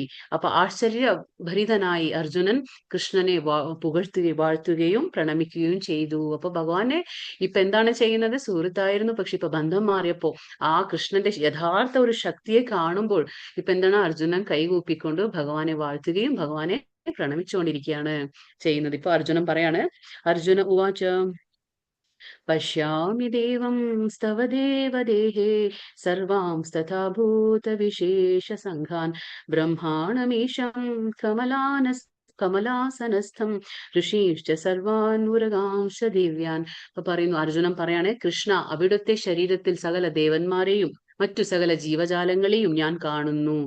മാത്രമല്ല താമരപ്പൂവിൽ അരുളുന്ന ആ ബ്രഹ്മദേവനെ പോലും, അതേപോലെ ശിവൻ, ഋഷികൾ, ദിവ്യ സർപ്പങ്ങൾ എന്നിവയെയും ഞാൻ കാണുന്നു. അപ്പൊ അർജുനൻ പറയാണ് എന്തൊക്കെയാണ് ആ വിശ്വരൂപത്തിൽ ഇപ്പൊ അർജുനൻ കാണുന്നത്. അപ്പോ അർജുനൻ ആ പേടി വരികയാണ്, രോമാഞ്ചം ഉണ്ടാവുകയാണ്. ഒരേ സമയം എന്തെല്ലാം ഒരു പ്രത്യേക തരം ആ ഭാവനകളാണ് അർജുനൻ ഉണ്ടാകുന്നത്. അതായത് ഇപ്പൊ കണ്ടിട്ട് പറയണ എന്തൊക്കെ കാണണം അർജുനൻ, ശരീരത്തിൽ സകല ദേവന്മാരും. അപ്പൊ ഈ എല്ലാ ദേവി ദേവന്മാർക്കും ഉറവിടം ഭഗവാനാണെന്ന് നമുക്ക് ഇതിൽ നിന്നും മനസ്സിലാക്കാൻ പറ്റും. ആ വിശ്വരൂപത്തിൽ എല്ലാം ഉൾക്കൊള്ളുന്നു. ഭഗവാന്റെ വിശ്വരൂപത്തിൽ എല്ലാവരും ഉണ്ട്. അവിടെ ശിവനുണ്ട്, ബ്രഹ്മാവുണ്ട്, ഋഷികളുണ്ട്, അവിടെ എല്ലാ ദിവ്യ സർപ്പങ്ങളുണ്ട് അല്ലെ. എല്ലാ ദേവീ ദേവന്മാരും സകല ജീവജാലങ്ങളും ആ വിശ്വരൂപത്തിൽ കാണുന്നു. ആര്? അർജുനൻ കാണുകയാണ്. അർജുനന് ഭഗവത് കരുണ കൊണ്ട് എന്താ പറയാ, സർഗാരംഭം മുതൽ, സർഗ ആരംഭം എന്ന് പറഞ്ഞാൽ സൃഷ്ടി, സർഗം എന്ന് പറഞ്ഞാൽ സൃഷ്ടി. അപ്പോ അർജുനൻ ഭഗവത് കരുണ കൊണ്ട് എന്താണ്, സർഗ ആരംഭം മുതൽ അന്ത്യം വരെ തേരിൽ ഇരുന്നു കൊണ്ട് കാണാൻ കഴിഞ്ഞു. അപ്പൊ സർഗ എന്ന് പറഞ്ഞാൽ സൃഷ്ടി. അപ്പൊ സൃഷ്ടിയുടെ ആരംഭം മുതൽ അന്ത്യം വരെ എന്തൊക്കെയാണ് സംഭവിക്കുക എന്നുള്ളത് ഭഗവാൻ കാണിച്ചു കൊടുക്കുകയാണ്. അപ്പൊ സൃഷ്ടിയാവട്ടെ, സൃഷ്ടിയുടെ സംഹാരമാവട്ടെ, അതിനെ പരിപാലിക്കുന്നതാവട്ടെ, എല്ലാം ഭഗവാന്റെ ഇച്ഛയിലാണ് നടക്കുന്നതെന്ന് നമുക്കിതിൽ നിന്നും മനസ്സിലാക്കാൻ പറ്റും. അനേകബാഹുദര വക്രനേത്രം പശ്യാമി ത്വാം സർവതോനന്തരൂപം നാന്തം ന മധ്യം ന പുനസ്തവാദിം പശ്യാമി വിശ്വേശ്വര വിശ്വരൂപം. ഇവിടെ പറയുന്നു, അല്ലയോ ജഗന്നാഥ വിശ്വരൂപ, അങ്ങയുടെ ശരീരത്തിൽ എല്ലായിടത്തും എണ്ണമറ്റ കൈകളും ഉദരങ്ങളും വായുകളും കണ്ണുകളും ഉരുത്തിരിഞ്ഞു വരുന്നു. ഇവയ്ക്ക് അവസാനമില്ല, ആദിയോ മധ്യമോ അന്തമോ കാണുന്നില്ല. അപ്പോൾ ഇവിടെ പേടിക്കാണ്, അർജുനൻ ഒരു പേടി വരികയാണ്. കാരണം ഇവിടെ എവിടെയാണ് ബിഗിനിങ് എൻഡ് എന്ന് നമ്മൾ പറയില്ലേ, അപ്പോ തുടക്കം എവിടെ, ഇതിന്റെ അവസാനം എവിടെ, ഒന്നും തന്നെ അർജുനന് മനസ്സിലാക്കാൻ കഴിയുന്നില്ല. ആ വിശ്വരൂപം അതെന്താണ്, ശരീരത്തിൽ എല്ലായിടത്തും കാണാണ്. ഭഗവാന്റെ ആ വിശ്വരൂപത്തില് എല്ലായിടത്തും എന്ത് കാണുന്നു, കൈകൾ കാണുന്നു, ഉദരങ്ങൾ കാണുന്നു, വായുകൾ കാണുന്നു, കണ്ണുകൾ കാണുന്നു, എല്ലാം ഉരുതിരിഞ്ഞ് വരികയാണ്. അപ്പൊ അർജുനന് മനസ്സിലാകുന്നില്ല, ഇതിന്റെ തുടക്കം എവിടെ, ഇതിന്റെ അവസാനം എവിടെ, ഇതിന്റെ മധ്യം എവിടെ, ഒന്നും തന്നെ അർജുനന് കാണാൻ കഴിയുന്നില്ല. പരംപുരുഷനായ ശ്രീകൃഷ്ണ ഭഗവാൻ അനന്തരൂപം അത്രേ. അപ്പൊ അദ്ദേഹത്തിലൂടെ സർവ്വ പ്രപഞ്ചങ്ങളും കാണാൻ കഴിയും. അപ്പൊ നമുക്ക് മനസ്സിലാക്കാൻ പറ്റും, ഭഗവാനിൽ നിന്നാണ് എല്ലാം എന്താ പറയുക ഉത്ഭവിക്കുന്നത്. അപ്പൊ ഭഗവാൻ എല്ലാത്തിന്റെയും ഉറവിടം, സ്രോതസ്സാണ്. അപ്പൊ സർവ്വ പ്രപഞ്ചങ്ങളും കാണാൻ നമുക്ക് എവിടെ നിന്ന് കഴിയും, അദ്ദേഹത്തിലൂടെ മാത്രമേ കഴിയുള്ളൂ. കിരീടിനം ഗദിനം ചക്രിണം ച തേജോരാശിം സർവതോ ദീപ്തിമന്തം പശ്യാമി ത്വാം ദുർനിരീക്ഷ്യം സമന്ത ദീപ്താനലർക്കാദ്യുതിമപ്രമേയം. ആളിക്കത്തുന്ന അഗ്നിയുടെയും മധ്യാഹ്ന സൂര്യന്റെയും പ്രകാശം പോലെ, ആളിക്കത്തുന്ന അഗ്നിയുടെയും മധ്യാഹ്ന സൂര്യന്റെയും പ്രകാശം പോലെ ചൂഴെ പറക്കുന്നതും കണ്ണഞ്ചിപ്പിക്കുന്നതുമായ മഹാ തേജസ് ജ്യോതിസ് കൊണ്ട് ദുർദശമാണ് അങ്ങയുടെ ഈ രൂപം. ദുർദശം എന്ന് പറഞ്ഞാല് കാണാൻ വളരെ ബുദ്ധിമുട്ടാണ്. അപ്പൊ നമുക്ക് എന്താ പറയാ, മധ്യാഹ്ന സൂര്യൻ, അതായത് നമുക്ക് ഉച്ച നേരത്ത് നമ്മൾ പുറത്തേക്ക് പോയാൽ നമുക്ക് മുകളിലേക്ക് നോക്കാൻ പറ്റില്ല. കാരണം ആ പ്രകാശം, സൂര്യന്റെ ആ പ്രഭാപൂരം അത്രത്തോളം ഉണ്ടായിരിക്കും. നമുക്ക് കണ്ണൊന്നും മിഴിച്ചിങ്ങനെ മുകളിലേക്ക് നോക്കാൻ പറ്റില്ല, കണ്ണഞ്ചിപ്പിക്കുന്നതാണ് ആ പ്രഭാപൂരം. അതേപോലെ മധ്യാഹ്ന സൂര്യന്റെ പ്രകാശം പോലെ കണ്ണഞ്ചിപ്പിക്കുന്നു. അതേപോലെ അഗ്നി, ആളിക്കത്തുന്ന അഗ്നിക്ക് എന്തുമാത്രം ചൂടുണ്ടാവും അല്ലെ, നമ്മുടെ അടുത്തേക്ക് ചെല്ലാൻ പറ്റില്ല നമുക്ക്. അതേപോലെയാണ് വർണ്ണിക്കുകയാണ് ഇവിടെ അർജുനൻ പറയാണ്. അപ്പൊ ആ മഹാജ്യോതിസ് കൊണ്ട് ദുർദശമാണ് അങ്ങയുടെ ഈ രൂപം, എനിക്ക് കാണാൻ വളരെ ബുദ്ധിമുട്ടാണ്. ദുർദശം എന്ന് കാണാൻ വളരെ ബുദ്ധിമുട്ടാകുന്നു. എങ്കിലും അനേക വിധത്തിലുള്ള കിരീടങ്ങളും ഗദകളും ചക്രങ്ങളും ധരിച്ച തേജോമയമായ ഈ രൂപം ഞാൻ എവിടെയും കാണുന്നു. അപ്പൊ ഭഗവാൻ നമ്മൾ പറഞ്ഞില്ലേ, ഓരോ കൈകളിലും എന്താണ്, ഓരോ രീതിയിലുള്ള ആയുധങ്ങൾ ഉയർത്തിപ്പിടിച്ചിരിക്കുകയാണ്. അപ്പൊ കിരീടങ്ങളുണ്ട്, ഗദകളുണ്ട്, ചക്രങ്ങളുണ്ട്, അങ്ങനെ ഓരോ തേജോമയമായ ആ രൂപം എന്താണ്, എല്ലാ തരത്തിലുള്ള ആയുധങ്ങളൊക്കെ ഉയർത്തിപ്പിടിച്ചിരിക്കുകയാണ്. ഇതൊക്കെ കാണാൻ അർജുനൻ. അപ്പൊ അർജുനന് പേടി വരികയാണ്, പറയാണ് ഇതിന്റെ തുടക്കം മനസ്സിലാകുന്നില്ല, അതിനെ അടുത്തേക്ക് പോകാൻ പറ്റുന്നില്ല, അത്രയും ദുർദശമാണ്, കാണാൻ ഭീതി ഉളവാക്കുന്നതാണ് ഇത് എന്ന് അർജുനൻ പറയാണ്. ത്വമക്ഷരം പരമം വേദിതവ്യം ത്വമസ്യ വിശ്വസ്യ പരം നിധാനം ത്വമവ്യയ ശാശ്വത ധർമ്മഗോപ്ത സനാതനസ്ത്വം പുരുഷോ മതോ മേ. ആദിമമായ പരമലക്ഷ്യം അങ്ങാണ്. അപ്പൊ ആദിമമായ നമ്മുടെ പരമലക്ഷ്യം എന്താണ്, ഭഗവാൻ തന്നെയാണ്. ഈ ജഗത്തിന്റെ അന്തിമ വിശ്രാമസ്ഥാനവും അങ്ങ് തന്നെ. ഭഗവാൻ പറഞ്ഞില്ല ഇന്നലെ അദ്ദേഹത്തിൽ അല്ലെ, എല്ലാവരും എന്താണ്, മൃത്യു സർവ ഹരശ്ചാഹം അല്ലെ. ഭഗവാൻ എന്തായിട്ട് വരും, എല്ലാവരുടെ അടുത്തേക്ക് മൃത്യുവായിട്ട് വരും. സകല ജീവജാലങ്ങളെയും സംഹരിക്കുന്ന ആ മൃത്യുവാണ് ഭഗവാൻ അല്ലെ.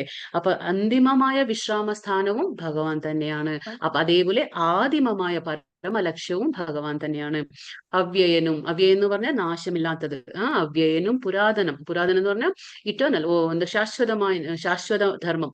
ആരാണ് ധർമ്മത്തിന്റെ സംരക്ഷകനും എന്താ പറയാ ചിത് പുരുഷൻ അങ്ങാണെന്ന് വിശ്വസിക്കുന്നു. അപ്പൊ ഇപ്പൊ അർജുനൻ ഇതെല്ലാം അർജുനൻ അറിയാം, പക്ഷെ എങ്കിലും ഈ വിശ്വരൂപം കണ്ടിട്ട് അർജുനൻ ഇതെല്ലാം വീണ്ടും വീണ്ടും ആവർത്തിച്ച് പറയണം. അതായത് ഭഗവാനാണ് ആദിമമായ പരമലക്ഷ്യം, അന്തിമമായ വിശ്രാമസ്ഥാനം, അവ്യയനാണ്, നാശമില്ലാത്തവനാണ്, പുരാതനനാണ്, ശാശ്വത ധർമ്മത്തിന്റെ സംരക്ഷകനാണ്.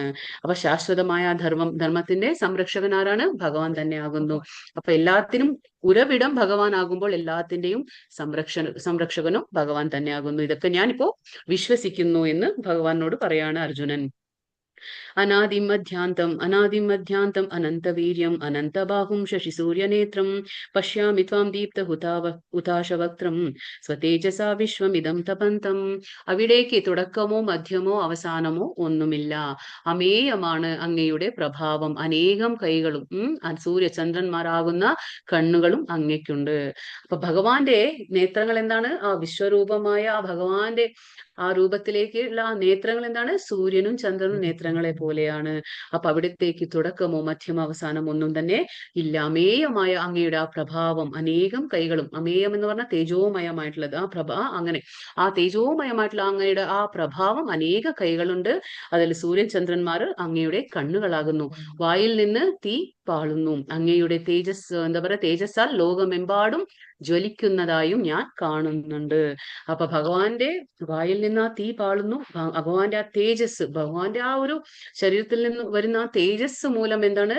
ലോകമെല്ലാം തന്നെ ജ്വലിക്കുന്നതായിട്ടാണ് അർജുനൻ കാണുന്നത്. ഇതൊക്കെ ഭഗവാൻ കാണിച്ചു കൊടുക്കാണ് അർജുനന്. കൃഷ്ണന്റെ വൈഭവം എത്ര വട്ടം ആവർത്തിച്ചാലും സാഹിത്യപരമായി ഒരു ദൗർബല്യമല്ല എന്നത്രേ ശാസ്ത്രമതം. അതായത് ഭഗവാനെ കുറിച്ച് നമ്മൾ എത്ര തന്നെ വർണ്ണിച്ചാലും, എത്ര തന്നെ നമ്മൾ ആവർത്തിച്ച് ഭഗവാനെ കുറിച്ച് വർണ്ണിച്ചാലും അതൊന്നും നമ്മുടെ ആ സാഹിത്യപരമായി പറയുകയാണെങ്കിൽ അതൊന്നും നമ്മുടെ ദൗർബല്യമല്ല എന്നാണ് ശാസ്ത്രത്തിന്റെ മതം. അതാണ് പറയുന്നത്. ദ്യാവാ പൃഥിവ്യോരി അന്തരം ഹി വ്യാപ്തം ത്വയൈകേന ദിശശ്ച സർവാഃ ദൃഷ്ട്വാദ്ഭുതം രൂപമുഗ്രം തവേദം ലോകത്രയം പ്രവ്യതിഥം മഹാത്മൻ. അങ്ങ് ഏകനാണെങ്കിൽ കൂടി ദൃശ്യം എന്താ പറഞ്ഞ അങ്ങ് ഭഗവാൻ ഏകനാണെങ്കിൽ കൂടി ഭൂമി ആകാശങ്ങളും സർവ്വ ദിഗ്മുഖങ്ങളും അങ്ങയാൽ വ്യാപിക്കപ്പെട്ടിരിക്കുന്നു. അപ്പൊ എല്ലാ ദിക്കുകളും നമ്മൾ പറയുന്ന ഓരോ ദിക്കുകളും ഓരോ ദിശകളും ആ ഭൂമി ആകാശങ്ങൾ എല്ലാതും എന്താണ്? വ്യാപിക്കപ്പെട്ടിരിക്കുന്നു. അപ്പൊ ഭഗവാന്റെ വിശ്വരൂപം എന്ന് പറഞ്ഞാല് അത് നമുക്ക് മനസ്സിലാക്കാൻ പറ്റില്ല. കാരണം ഇപ്പൊ നമ്മൾ മുകളിലേക്ക് നോക്കുമ്പോൾ ആകാശം എവിടെയാണ് അതിന്റെ തുടക്കം എന്ന് നമുക്ക് മനസ്സിലാവും. അതേപോലെ ഭഗവാന്റെ വിശ്വരൂപം എന്ന് പറഞ്ഞാൽ മനസ്സിലാക്കാൻ പറ്റുന്നില്ല. ആ ആകാശമായിക്കോട്ടെ ഭൂമി എല്ലാം ആവരിക്കുകയാണ്. എന്താ പറയാ, എല്ലാം കംപ്ലീറ്റ് ആയിട്ട് കവർ ചെയ്യാണ് ഭഗവാന്റെ ആ രൂപം. അപ്പൊ വ്യാപിക്കപ്പെട്ടിരിക്കുന്നു. സർവോത്തമ ആശ്ചര്യകരവും ഭയാവഹവുമായ ഈ രൂപം കണ്ടിട്ട് 3 ലോകങ്ങളും സംഭ്രാന്തി കൊള്ളുന്നു. 3 ലോകങ്ങൾ എന്ന് പറഞ്ഞാൽ ഭൂമി, ഉപരിലോകങ്ങൾ, പിന്നെ അധോലോകങ്ങൾ, അപ്പൊ അധമലോകങ്ങൾ. അപ്പൊ എന്താ പറയാ, ഉപരിലോകങ്ങളും അധമലോകങ്ങളും ഭൂമി, ഈ 3 ലോകങ്ങളും എന്താണ്? സംഭ്രാന്തി കൊള്ളുന്നു. എന്തുകൊണ്ട്? ഭഗവാന്റെ ആ ആശ്ചര്യകരമായ ഭയാവഹമായ ഭയം ഉളവാക്കുന്നതാണ് ഭഗവാന്റെ ഈ വിശ്വരൂപം. അത് കണ്ടിട്ട് എല്ലാവരും സംഭ്രാന്തി കൊള്ളുന്നു എന്ന് അർജുനൻ പറഞ്ഞു. അർജുനന് മാത്രമല്ല മറ്റു ഗ്രഹവ്യൂഹങ്ങളിൽ ഉള്ളവരും കൃഷ്ണന്റെ കരുണയാൽ ദിവ്യദൃഷ്ടി സിദ്ധിച്ചവരും യുദ്ധരംഗത്ത് വിശ്വരൂപം ദർശിച്ചു. അപ്പോ ഈ വിശ്വരൂപം അർജുനൻ മാത്രമല്ല, മറ്റുള്ള ഗ്രഹങ്ങളിലെ ആ സർവ്വ ജീവജാലങ്ങളും അവർക്ക് ആ ദിവ്യദൃഷ്ടി കിട്ടിയത് മൂലം എന്താണ്? ഭഗവാന്റെ ഈ വിശ്വരൂപം അർജുനനോടൊപ്പം തന്നെ അവരും കണ്ടു. അപ്പോ ഈ അർജുനൻ ഒരു സ്വപ്നം കാണുകയല്ല എന്നുള്ളത് ഇതിൽ നിന്ന് വ്യക്തമാണ്. അപ്പൊ അർജുനന്റെ ഈ ദിവ്യരൂപ ദർശനം അത് ഒരു സ്വപ്നമല്ലായിരുന്നു. കാരണം അത് മറ്റുള്ള ഗ്രഹങ്ങളിലുള്ള ആൾക്കാർ പോലും അത് കണ്ടിരുന്നു. എന്തുകൊണ്ടാണ് കണ്ടവര്? ഭഗവാന്റെ കരുണയാൽ മാത്രമാണ് അവർക്കും കാണാൻ കഴിഞ്ഞത്. അതുകൊണ്ടാണ് ദിവ്യ ആ ഒരു ചക്ഷുസ് ഉണ്ടായിരിക്കണം. അത് ഭഗവാൻ കരുണയാൽ നൽകിയാൽ മാത്രമേ കാണാൻ കഴിയുള്ളൂ. അമീഹി ത്വാം സുരസംഘാ വിശന്തി കേചിദ്വിതാ പ്രാഞ്ജലയോ ഗൃണന്തി സ്വസ്തിത്യുക്ത്വാ മഹർഷി സിദ്ധസംഘാ സ്തുവന്തി ത്വാം സ്തുതിഭിഃ പുഷ്കലാഭിഃ. ദേവഗണങ്ങളെല്ലാം ശരണം പ്രാപിച്ച അങ്ങയിൽ ഉൾപോകുന്നു എന്ന് പറഞ്ഞാൽ പ്രവേശിക്കുന്നു. അപ്പോ ഈ ദേവഗണങ്ങളെല്ലാം എന്താ ചെയ്യുന്നേ? ഈ വിശ്വരൂപ ദർശനം കാണിച്ചു കൊടുക്കുമ്പോൾ അതിൽ ഈ അർജുനൻ കാണുന്നതാണ്. എന്താ കാണുന്നത്?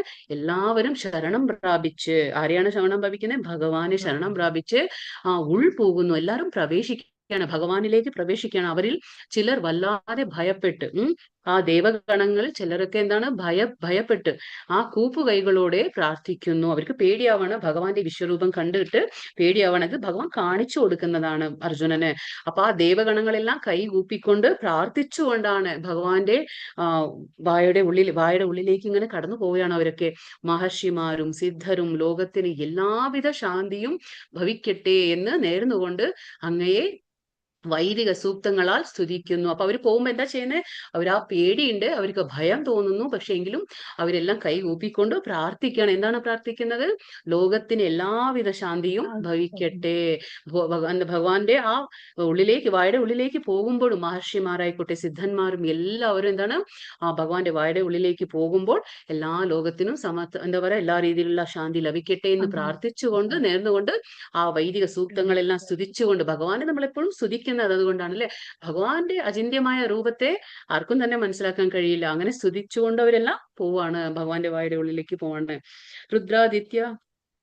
രുദ്രാദിത്യ വസവോ യേ ച സാധ്യ വിശ്വേശ്വിൻ അശ്വിനോ മരുതശ്ചോഷ്മ പാശ്ച ഗന്ധർവയക്ഷ സുരസിദ്ധ സംഘ വീക്ഷന്തെ ത്വാം വിസ്മിതാശ്ചൈവ സർവേ.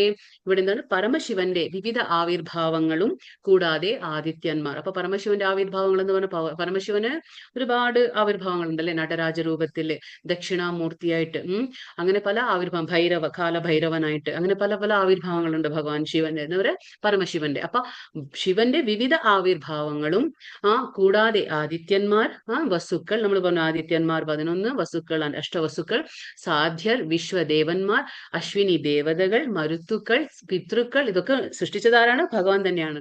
അപ്പൊ ഈ പിതൃക്കൾ, ഗന്ധർവന്മാർ, യക്ഷന്മാർ, അസുരന്മാർ, വിസിദ്ധന്മാർ എന്നീ വിവിധ രൂപധാരികളും എല്ലാവരും ഭഗവാൻ ഏതൊക്കെ തരത്തിലുള്ള ആ ജീവഗണങ്ങളെയൊക്കെ സൃഷ്ടിച്ചിട്ടുണ്ടോ ആ എല്ലാവരും എന്താ ചെയ്യുന്നത്? എന്താണ്? ആശ്ചര്യത്തോടെ അങ്ങയെ നോക്കുന്നു. എല്ലാവരും ആശ്ചര്യത്തോടെ ഭഗവാനെ നോക്കുന്നു. ഇതൊക്കെ അർജുനനെ കാണിച്ചു കൊടുക്കാണ് ഭഗവാൻ. രൂപം മഹത്തേ ബഹുവക്ത്ര നേത്രം മഹാബാഹോ ബഹുബാഹുരൂപദാപാദം ബഹൂദരം ബഹുദംശ്രാകരാലം ദൃഷ്ട്വാ ലോകാ പ്രവതിഥാസ്ത തഥാഹം.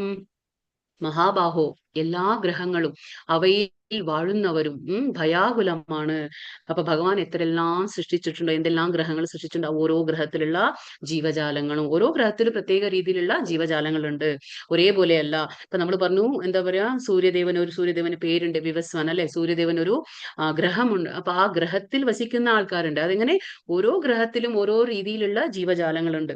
അപ്പൊ എല്ലാ ഗ്രഹങ്ങളും അവയിൽ വാഴുന്നവരും ഭയാകുലമാണ്, എല്ലാവർക്കും പേടി വരികയാണ് ഭഗവാന്റെ ഈ ദർശനം കണ്ടിട്ട്. അനേകം മുഖങ്ങളും കാലുകളും ഉദരങ്ങളും അസംഖ്യ ഭീകര ദംശങ്ങളുമുള്ള, അപ്പൊ ദംശം എന്ന് പറഞ്ഞാൽ ഈ പല്ലുകളും, അപ്പൊ അസംഖ്യ ഭീകരമായിട്ടുള്ള ദംശങ്ങളുള്ള അങ്ങയുടെ ഈ വിശ്വരൂപം കണ്ടിട്ട് സർവ്വലോക നിവാസികളും ഞാനും അസ്വസ്ഥരാകുന്നു. അപ്പൊ ഇവിടെ അർജുനനും ഇതിലുണ്ട്. അപ്പൊ എല്ലാവരും അസ്വസ്ഥരാകുന്നു എന്ന് പറയുന്നതോടുകൂടി അർജുനനും പറയാണ് ഞാനും അസ്വസ്ഥനാകുന്നു. അപ്പൊ ഭഗവാന്റെ ഈ വിശ്വരൂപ ദർശനം എങ്ങനെയുള്ളതാണ്? ഒരുപാട് കാലുകളും ഉദരങ്ങളും അസംഖ്യ ഭീകര ദംശങ്ങളും എല്ലാം കണ്ടിട്ട് എല്ലാ ഗ്രഹത്തിലുള്ള ജീവജാലങ്ങളും പേടിക്കുകയാണ്. അപ്പോ ഇവിടെ അർജുനൻ പറയണേ ഞാനും ഭഗവാന്റെ ഈ ദർശനം കണ്ട് അർജുനനും കൂടി അസ്വസ്ഥനാവുകയാണ് ഇവിടെ. ദംശാകരാലി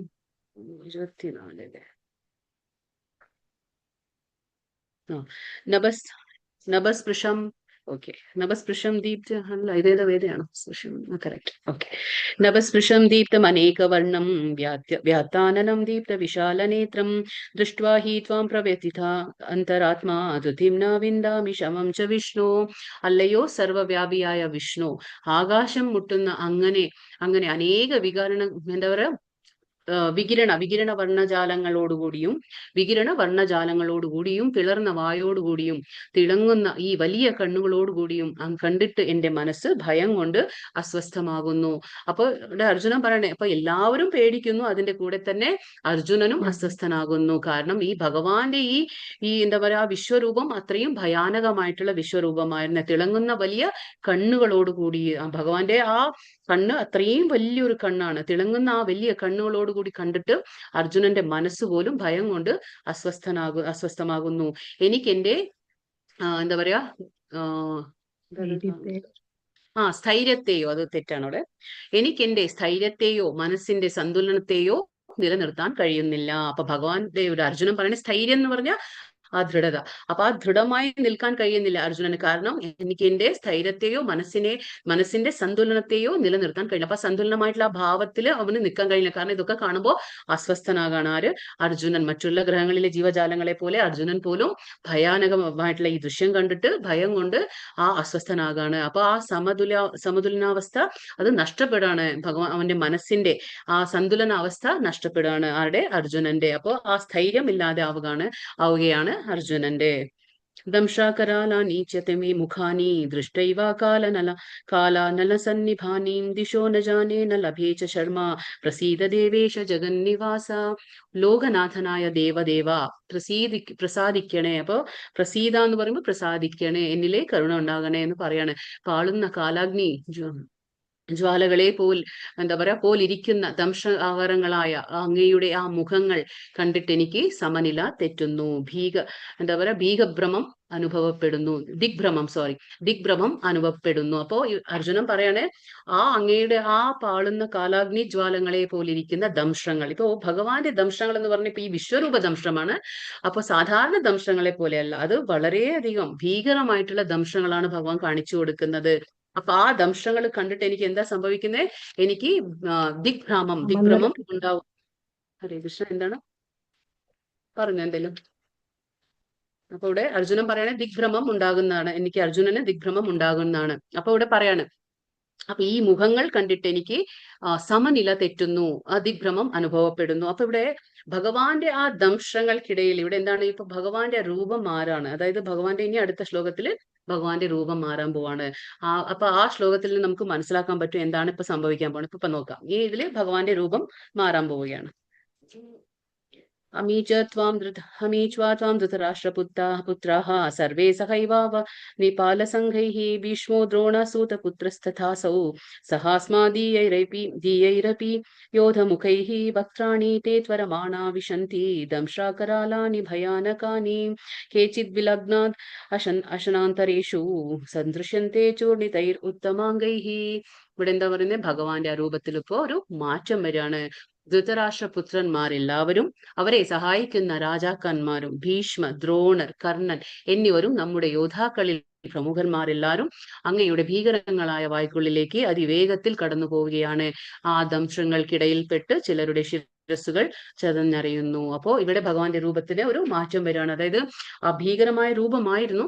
അപ്പൊ ഇപ്പൊ എന്താ സംഭവിക്കണേ? ആ ഭീകരമായ രൂപത്തിൽ എന്താ ഇപ്പൊ അർജുനൻ കാണുന്ന കാഴ്ച എന്താന്ന് വെച്ചാല് ഈ ശ്ലോകത്തിൽ നിന്ന് നമുക്ക് മനസ്സിലാക്കാൻ പറ്റും. അതായത് അർജുന പക്ഷത്തുള്ള ആ സേനാനികൾ ഉൾപ്പെടെ പിന്നെ ദുര്യോധനന്റെ സൈഡിലുള്ള എല്ലാവരും തന്നെ എന്താണ് ആ കുരുക്ഷേത്ര ഭൂമിയില് എന്താ പറയാ ഒത്തുചേർന്ന എല്ലാ ആൾക്കാരും എന്താണ് ഇപ്പോ അവര് എന്താ പറയാ സംഭരിക്കപ്പെടും.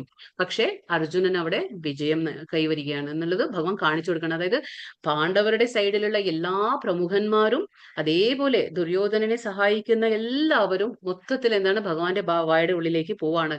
പക്ഷെ അവിടെ പാണ്ഡവർക്കൊന്നും തന്നെ സംഭവിക്കുന്നില്ല. അപ്പൊ ഇതിൽ നിന്ന് നമുക്ക് മനസ്സിലാക്കാൻ പറ്റും അർജുനന്റെ ആ ജയം, അർജുനന് ജയം ലഭിക്കുകയാണെന്ന് ഭഗവാൻ കാണിച്ചുകൂടാ. അതാ ഭഗവാൻ പറഞ്ഞേ, ഭാവിയിൽ നടക്കാൻ പോകുന്നതും എല്ലാം ഞാൻ നിനക്ക് കാണിച്ചു തരാം വിശ്വരൂപത്തില്. അതുകൊണ്ടാണ് അപ്പൊ അർജുനന് ചിന്തിക്കേണ്ടല്ലോ, ഞാനാണ് എല്ലാം ചെയ്യുന്നത് എന്നുള്ള ആ കർത്തൃത്വ ബോധം ഭഗവാൻ പറയാണ് അത് ഉപേക്ഷിക്കാൻ അല്ലെ. അപ്പൊ ഇവിടെ അർജുനൻ കാണാണ് എന്താണ്? ധൃതരാഷ്ട്രന്റെ പുത്രന്മാർ എല്ലാവരും തന്നെ അതേപോലെ അവരെ സഹായിക്കുന്ന ഭീഷ്മന്മാർ. അതായത് ഭീഷ്മൻ എന്തുമാത്രം എന്താ പറയുക ആരെക്കൊണ്ടും ആർക്കും തന്നെ തോൽപ്പിക്കാൻ കഴിയാത്ത ഒരാളാണ് ഭീഷ്മൻ. എങ്കിൽ പോലും ആ ഭീഷ്മരാകട്ടെ, ദ്രോണരാകട്ടെ, കർണനാകട്ടെ എല്ലാവരും തന്നെ എന്താണ്? എല്ലാ യോദ്ധാക്കന്മാരും അതേപോലെ പാണ്ഡവരുടെ സൈഡിലുള്ള പ്രമുഖ യോദ്ധാക്കന്മാർ എല്ലാവരും തന്നെ ഭഗവാന്റെ വായുള്ളിലേക്ക് അതിവേഗത്തിൽ കടന്നു പോവുകയാണ്. എന്നിട്ട് എന്താ സംഭവിക്കുന്ന അവിടെ? ഭഗവാന്റെ ഭീകരമായ ദംശങ്ങൾക്കിടയിൽ അവരുടെ ആ ശിരസ്സുകളെല്ലാം ചതഞ്ഞറിയുന്നു. അപ്പൊ ഇതൊക്കെ കാണുമ്പോ അർജുനന് വല്ലാത്ത പേടി തോന്നാണ്. അതാണ് നമ്മൾ പറഞ്ഞത്, ഭഗവാന് ശരണം പ്രാപിച്ചവർക്ക് പേടിക്കേണ്ട ആവശ്യമില്ല. അപ്പൊ ഇവിടെ തോൽവി ഈ കൗരവന്മാരുടെ ആയിരുന്നു. അത് നേരത്തെ ഭഗവാൻ തീരുമാനിച്ച കാര്യമാണ്. അത് കാണിച്ചു കൊടുക്കാണ് വിശ്വരൂപത്തിൽ ഭഗവാൻ. അത് അർജുനന്റെ പാണ്ഡവന്മാരുടെ ജയവും കൗരവന്മാരുടെ തോൽവിയും ഇവിടെ ഭഗവാൻ നേരത്തെ തന്നെ വിരാട രൂപത്തിൽ അല്ലാതെ വിശ്വരൂപത്തിൽ ഭഗവാൻ കാണിച്ചു കൊടുക്കാണ് അർജുനന്. ഭഗവാൻ അർജുനന് കാണിച്ചതിൽ നിന്ന് യുദ്ധത്തിൽ ഭീഷ്മനും കർണനും അടക്കം ധാരാളം വീരന്മാർ കൊല്ലപ്പെടുമെന്ന് വ്യക്തമാക്കപ്പെടുന്നു. അപ്പോ അവരൊക്കെ കൊല്ലപ്പെടുമെന്നുള്ളത് ആ വിശ്വരൂപം കാണിച്ചു കൊടുത്തിട്ട് ഭഗവാൻ അർജുനന് പറഞ്ഞു കൊടുക്കാണ്. ആ രീതിയിൽ ഇൻഡയറക്റ്റ് ആയിട്ട് പറഞ്ഞു കൊടുക്കാണ്. എല്ലാവരും തന്നെ സംഹരിക്കപ്പെടും എന്ന് കാണിച്ചു കൊടുക്കാണ് ഭഗവാൻ. യഥാ നദീനാം ബഹുവോ അംബുവേഗ സമുദ്രമേവാഭിമുഖാ ദ്രവന്തി തഥാ തവാമി നരലോകവീരാ വിശന്തി വക്ത്രാണ്യഭി വിജ്വലന്തി. നദീപ്രവാഹങ്ങളെല്ലാം സമുദ്രത്തിലേക്ക് തന്നെ എന്താ പറയാ പാഞ്ഞൊഴുകുന്നത് പോലെ ജ്വലിച്ചുകൊണ്ട് ആ യോദ്ധാക്കൾ അങ്ങയുടെ വായ്ക്കുള്ളിലേക്ക് കടക്കുന്നു. അപ്പൊ ഇതെങ്ങനെയാണ് കമ്പാരിസൺ കൊടുക്കുകയാണ്. അതായത് എല്ലാ നദികളും എവിടേക്കാണ് പോകുന്നത്? സമുദ്രത്തിലേക്ക്. അപ്പൊ എല്ലാ നദിയുടെ പ്രവാഹങ്ങളും എവിടെ എത്തും? സമുദ്രത്തിലേക്ക് എത്തുന്നത് പോലെ എല്ലാവരും ഓടി എത്തുന്ന പോലെ എല്ലാവരും അവരായി വന്ന് എവിടേക്ക് പോവാണ്? ജ്വലിച്ചുകൊണ്ടിരിക്കുന്ന ആ യോദ്ധാക്കൾ എല്ലാവരും അങ്ങയുടെ വായ്ക്കുള്ളിലേക്ക്. ഭഗവാൻ ആ ഭീകരമായിട്ടുള്ള ആ വായ ഇങ്ങനെ തുറന്നു വെച്ചിരിക്കുകയാണ്. അപ്പൊ ആ ഭീകരമായ വായ്ക്കുള്ളിലേക്ക് എല്ലാവരും സ്വമേധയ എങ്ങനെ ഉള്ളിലേക്ക് കടന്നു പോവുകയാണ്. അത് കാണാണ്. നദികൾ സമുദ്രത്തിൽ എന്ന പോലെ ഇവരൊക്കെ ഭഗവാന്റെ വായ്ക്കുള്ളിലേക്ക് കടന്നു പോവുകയാണ്. യഥാ പ്രദീപ്തം ജ്വലനം പതംഗാ വിശന്തി നാശായ സമുദ്രവേഗാഃ തഥൈവ നാശായ വിശന്തി ലോകാഃ സ്തവാപി വക്ത്രാണി സമൃദ്ധവേഗാഃ. ഈയം പാറ്റകൾ അതിവേഗത്തിൽ പറന്നു വന്ന് എങ്ങനെ കത്തിയെരിയുന്ന തീയിൽ വീഴുന്നുവോ അങ്ങനെ ഇവരെല്ലാം അങ്ങയുടെ വക്ത്രങ്ങളിൽ വീണ് നശിക്കുന്നു. വക്രം എന്ന് പറഞ്ഞാൽ ദംഷ്ട്രങ്ങള്. അപ്പോ വായ്ക്കുള്ളിലെ എന്താണ്?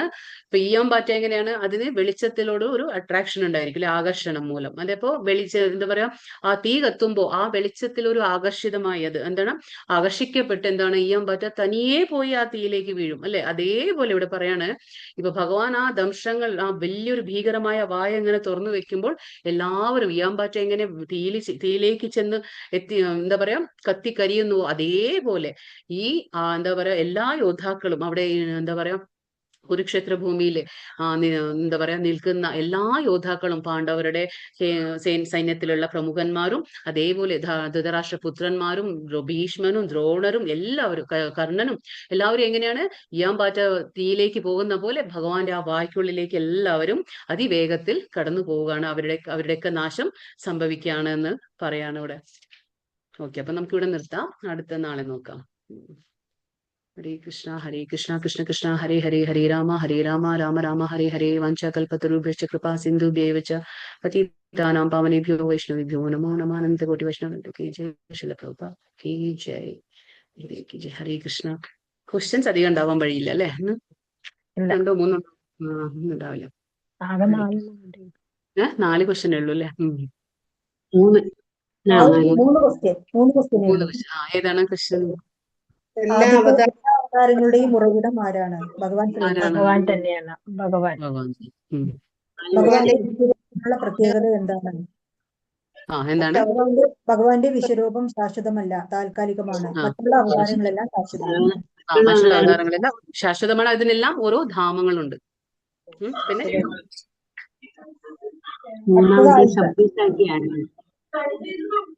ഏതാണ്? സവ്യസാചി. അത് ഇതിലുണ്ടായില്ല അല്ലെ? 33ാമത്തെ ശ്ലോകം ഉണ്ടായില്ലേ ഇതില്? 33 ആയിട്ടില്ല, ഇനി ആയിട്ടില്ല. അത് നാളെ 33 നാളെ. അപ്പൊ 2 ക്വസ്റ്റ്യൻസേ ഉള്ളൂ അല്ലെ അപ്പോൾ ഇതില്? സവ്യസാചിൻ അത് നാളെ വരും. നാളെ നോക്കാം. സവ്യസാചിൻ എന്ന് പറഞ്ഞ വരുന്നല്ല, അത് അർജുനന്റെ പേരാണ്. സവ്യസാചിൻ എന്ന് അർജുനനെ പറയുന്നത്. സവ്യസാചിൻ എന്ന് പറഞ്ഞാല് 2 കൈകളുകൊണ്ടും യുദ്ധം ചെയ്യാൻ കഴിവുള്ള വ്യക്തി സവ്യസാചിൻ. അപ്പൊ നമുക്കൊക്കെ വലത് കൈകൊണ്ട് ചെയ്യാൻ പറ്റുന്ന പണികൾ നമുക്ക് ഇടത് കൈകൊണ്ട് പറ്റില്ല അല്ലെ? പക്ഷെ അർജുനന് 2 കൈകൊണ്ടും അമ്പെയ്യുന്ന ആ ഒരു കഴിവുണ്ടായിരുന്നു. അർജുനന് തുല്യമായിട്ടുള്ള ശക്തി ആ ഒരു 2 കൈകൊണ്ടും ഉണ്ടായിരുന്നു. ഒരേ കഴിവ്. അതാണ് സവ്യസാചിൻ എന്ന് പറയുന്നത്. ഹരേ കൃഷ്ണ.